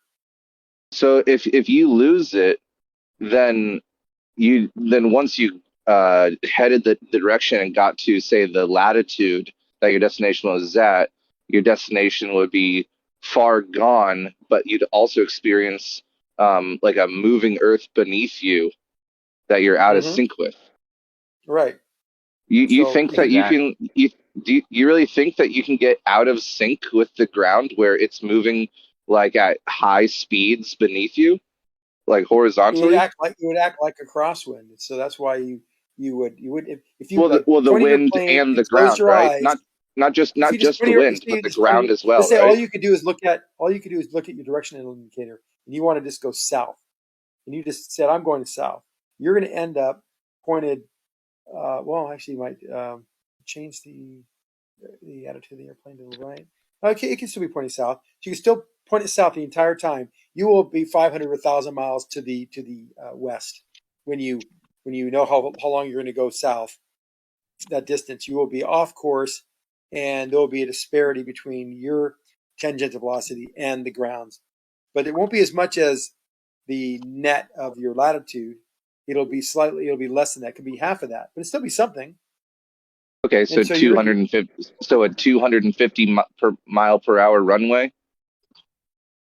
Yeah, you're not going to be able to make the runway because you're going to have you're going to be like in a crosswind. The momentum would have been added up the That difference would that's be adding up. It'd be like almost 250 miles an hour off. But that would never see happen because you're also now you're saying left lane's wrong though, because he says there would be no difference between flying on a flat plane and a globe, correct. and you're saying that you can get 250 mile per hour out of sync with the ground. If you didn't make any corrections whatsoever and you were able to keep the plane perfectly straight and there were no crosswinds whatsoever. Why not do this? Improve the globe. It's no different than All you gotta do is fly flying in a in straight 200 mile an line. hour crosswind. What do you think happens if you're flying? Let's say you're flying to you're Okay, in do a Chicago, missile then. You're flying Use a directly missile to then. like Louisiana. Hold on. Let's say you're in Chicago and you're flying down to New Orleans, and you're up in the jet stream the entire way. There's a 200 mile an hour crosswind the entire time. When you get and say you're not getting, say you're trying to fly to Cuba or something. So you're in India and you go, oh no, you know what? This chick's having a baby on the plane. We got to land right below us in New Orleans. So we're going 200 miles an hour crosswind. We have to basically bank the turn to whatever direction the crosswind's coming from, and we have to, gain or lose that tangential momentum to land in New Orleans. It's no different than that. This is the conflated with crosswinds thing I pointed out when Zanuck left. Same effect. Yeah, let me say this real quick. Let me say this real quick, okay? I don't know if this term exists, but those crosswinds would be paired up with cross ground movement.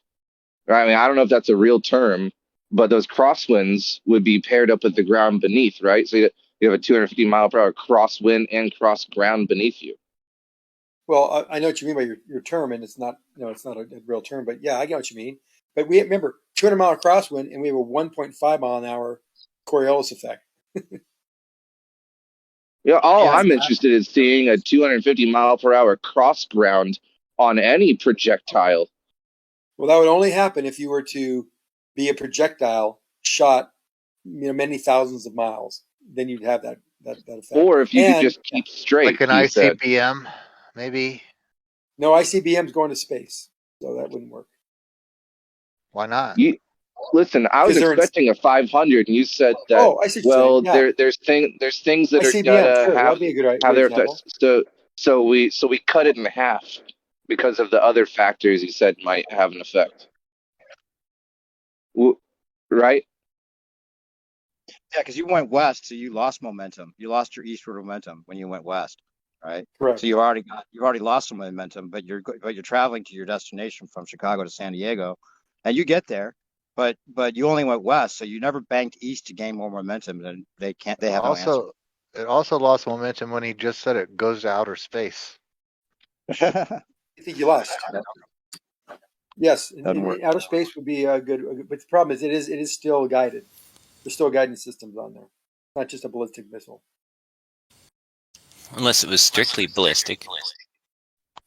I don't think too many ICBMs are strictly ballistic. Yeah, but up there, the second law of thermodynamics doesn't take effect, so you can basically do it in whatever direction you want. What is it's either you have Coriolis or you don't. You can't claim it's going the same way. It's still there. And at the same time claiming it's not going the same way, right? It's still there. You know what happens to the ICBM, right? When it's in space, what happens? How is it controlled? The other problem is. So are you? Oh, sorry. They would love to talk about ballistics all day because that gets them back to like, oh, we could just measure it. They've measured this. Let's just talk about the airplanes. When it goes into the jet stream, that's 200 miles per hour faster than the Earth, supposedly, right? Even though it's only 200 miles per hour, right? They're going to say it's 1,200 miles per hour because it's already moving 1,000 miles an hour, blah, blah, blah. But it's 200 miles per hour faster than the Earth, no matter how you look at it. So when the plane jumps in and out of the jet stream, how is it all of a sudden in the same lockstep relationship with the ground? Well, Left Lane said that he doesn't. Left Lane said he doesn't fly in anything more than like a 5 to 10 mile per hour crosswind. So the crosswind is different. So either way, there's just no Coriolis because no matter how you slice it, it's either moving with or it's not moving with. Yeah, and winds go in all directions, so the crosswinds can't be conflated with the Earth moving ever. But that goes against anyone saying, their previous comments that they agree with Left Lane that there's no difference flying on a stationary Earth versus a stationary plane versus the globe Earth that he believes he lives on. He says he sees no difference, but if going in a straight south-southwest direction would lead towards a 250-mile-per-hour crosswind, that's a big difference. You would miss That's a huge difference. You would miss your destination by 250 miles. Plus, you can't have a cross ground, the termine, but you can't have a cross ground on a flat Earth. Exactly. No. So how does a glober, in colloquial terms, establish a diagonal? Wouldn't that be a sphere diagonal? Did you just make a new term? Why not? Cool. Yeah, welcome to the club. If we can make new laws of physics, we can make new terms, right? Yeah, that's my whole fucking point, dude. Except you guys are making the new laws of physics, but you can't show No, them to you us. just said you made that up. Ouch. No, I made the term. I made a new expression. You guys are making new laws of physics. Okay. You had Great. to use brain refraction to make it happen, though, Jesse. Don't I know it? Good one. You can't have a regular old diagonal. You had to make up some bullshit just to explain how to establish a diagonal. I think Zanuck was the most honest earlier today when I heard him say, "We're the spin doctors. We can't lose. All we have to do is keep spinning it." 100%. That's what Jesse was just doing. Yeah.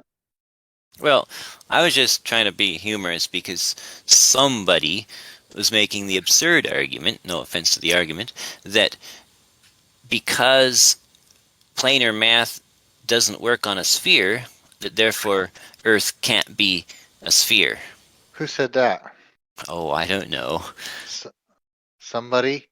Yeah, somebody did. Someone made an argument based on that. Somebody did just asked, how do you establish a diagonal?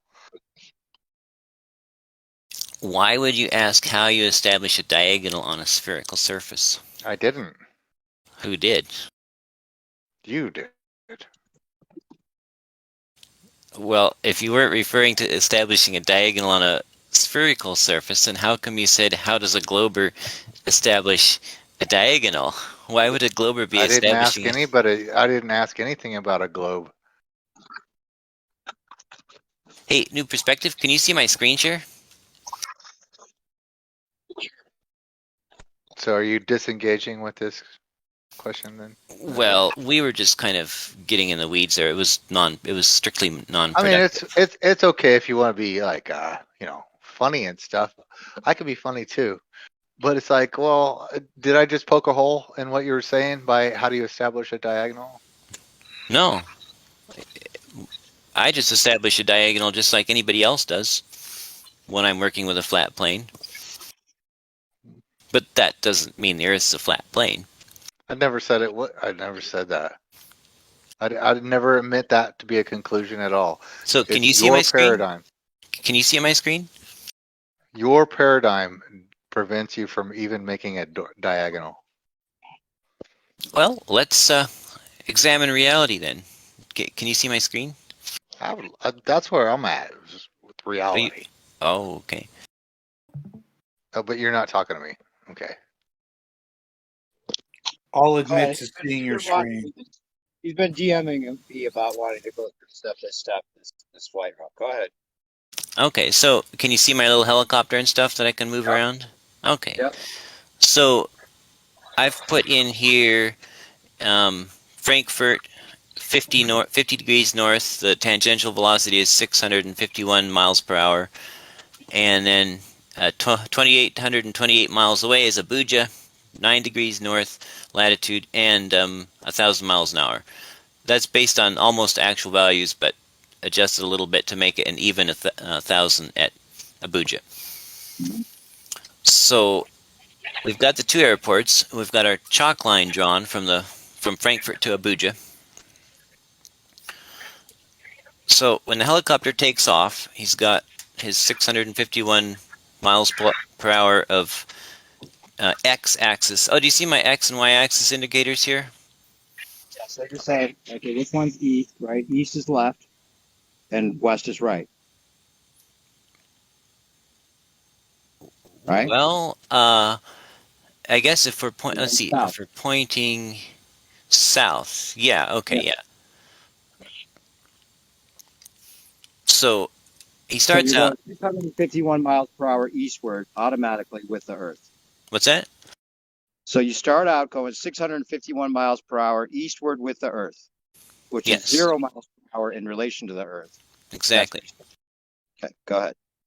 Okay, and so he's got a flight plan, and he's got a route he's flying. So he's following this big old chalk line straight between the two cities. And as he goes, if he made zero corrections whatsoever, and there was no crosswinds to interfere with our experiment, he would notice himself drifting a little bit off to the side of that line. But bullshit. Just bullshit to begin with. You think he wouldn't chart this shit to begin with? You think he'd wait for drift to figure out how to navigate? Are you kidding me? Hang on. Let Jesse hang himself. Yeah, thank you. And yes, Dan, that is how you control. It's just like driving the road, or driving a car on the road. You notice you're maybe an inch to the right of the center of the lane, and you bump the steering wheel the other way a little. That's how you fly too. It's like you know when. But Jesse, though, hang on. You're making too many analogies, in my opinion, because you're talking about something that's attached to the ground. You're trying to equate it to something that's not attached to the ground. So maybe you should modify what you're talking about. But the pilot still is attempting to fly a line that is referenced to the ground. Right, but a helicopter is not attached to the ground, correct? Yeah, Correct. The road doesn't drift. So he's right. The road doesn't drift. But it's the same difference, because he's flying Not along. the same difference. We don't have a drifting road. We have a direct straight line here. It's your chalk line. Follow it. I'm glad to see that the unemotional Dan is keeping it together there. Well, Jesse, you're comparing a thing on the ground to a thing not on the ground. That's all. Reference frame. Have you ever piloted anything? No. I worked in a bakery. That has no bearing on your comparison. No. Well, I mean, it's just if you've flown even a model, you know what I'm talking about. But okay, so he's flying along the chalk line. So as he's flying along this chalk line, he's banking very, very slightly to keep on that chalk line, according to the globe model. And start at where he starts out, he'll be banking about 0.15 degrees on average. Eastward. And as he approaches Eastward. Don't just say banking, say eastward banking. Because it's moving faster eastward. Okay, he's banking east, I guess. Yeah, but hang on. Look, I find myself. Don't be vague. You're the one. I find myself wanting to interrupt Jesse at the same time. I think we should just kind of let him do something. Yeah, stupid. I'm just saying, be specific. You can't just say, I guess, when you're the one trying to draw out a specific scenario. It would be eastward banking. You need to pick up eastward momentum, the difference between 651 and 1,000. You're handing them their argument to them. No, Just I know. shit. That's the reason I want him to be able to explain this, so then he sees how it doesn't work. Go ahead. Okay, so it's a very slight bank, and as he approaches the equator, the bank that he needs to maintain that line along that route line he's following becomes less and less, and finally reaches zero at the equator. So he's gradually added that extra 300 or whatever few hundred miles an hour eastward to keep up, and then he gets to the airport, and because he's been doing that slight bank the whole time, he has maintained his x velocity to match the surface velocity of the ground. So now he's hovering here. He's not landed yet. He's about to land. He looks down there at the landing pad, the big H or whatever, and if he sees the ground moving relative to himself at all, he just pitches around, banks and pitches a little bit until he gets himself lined right up to that big H. And at that point, then his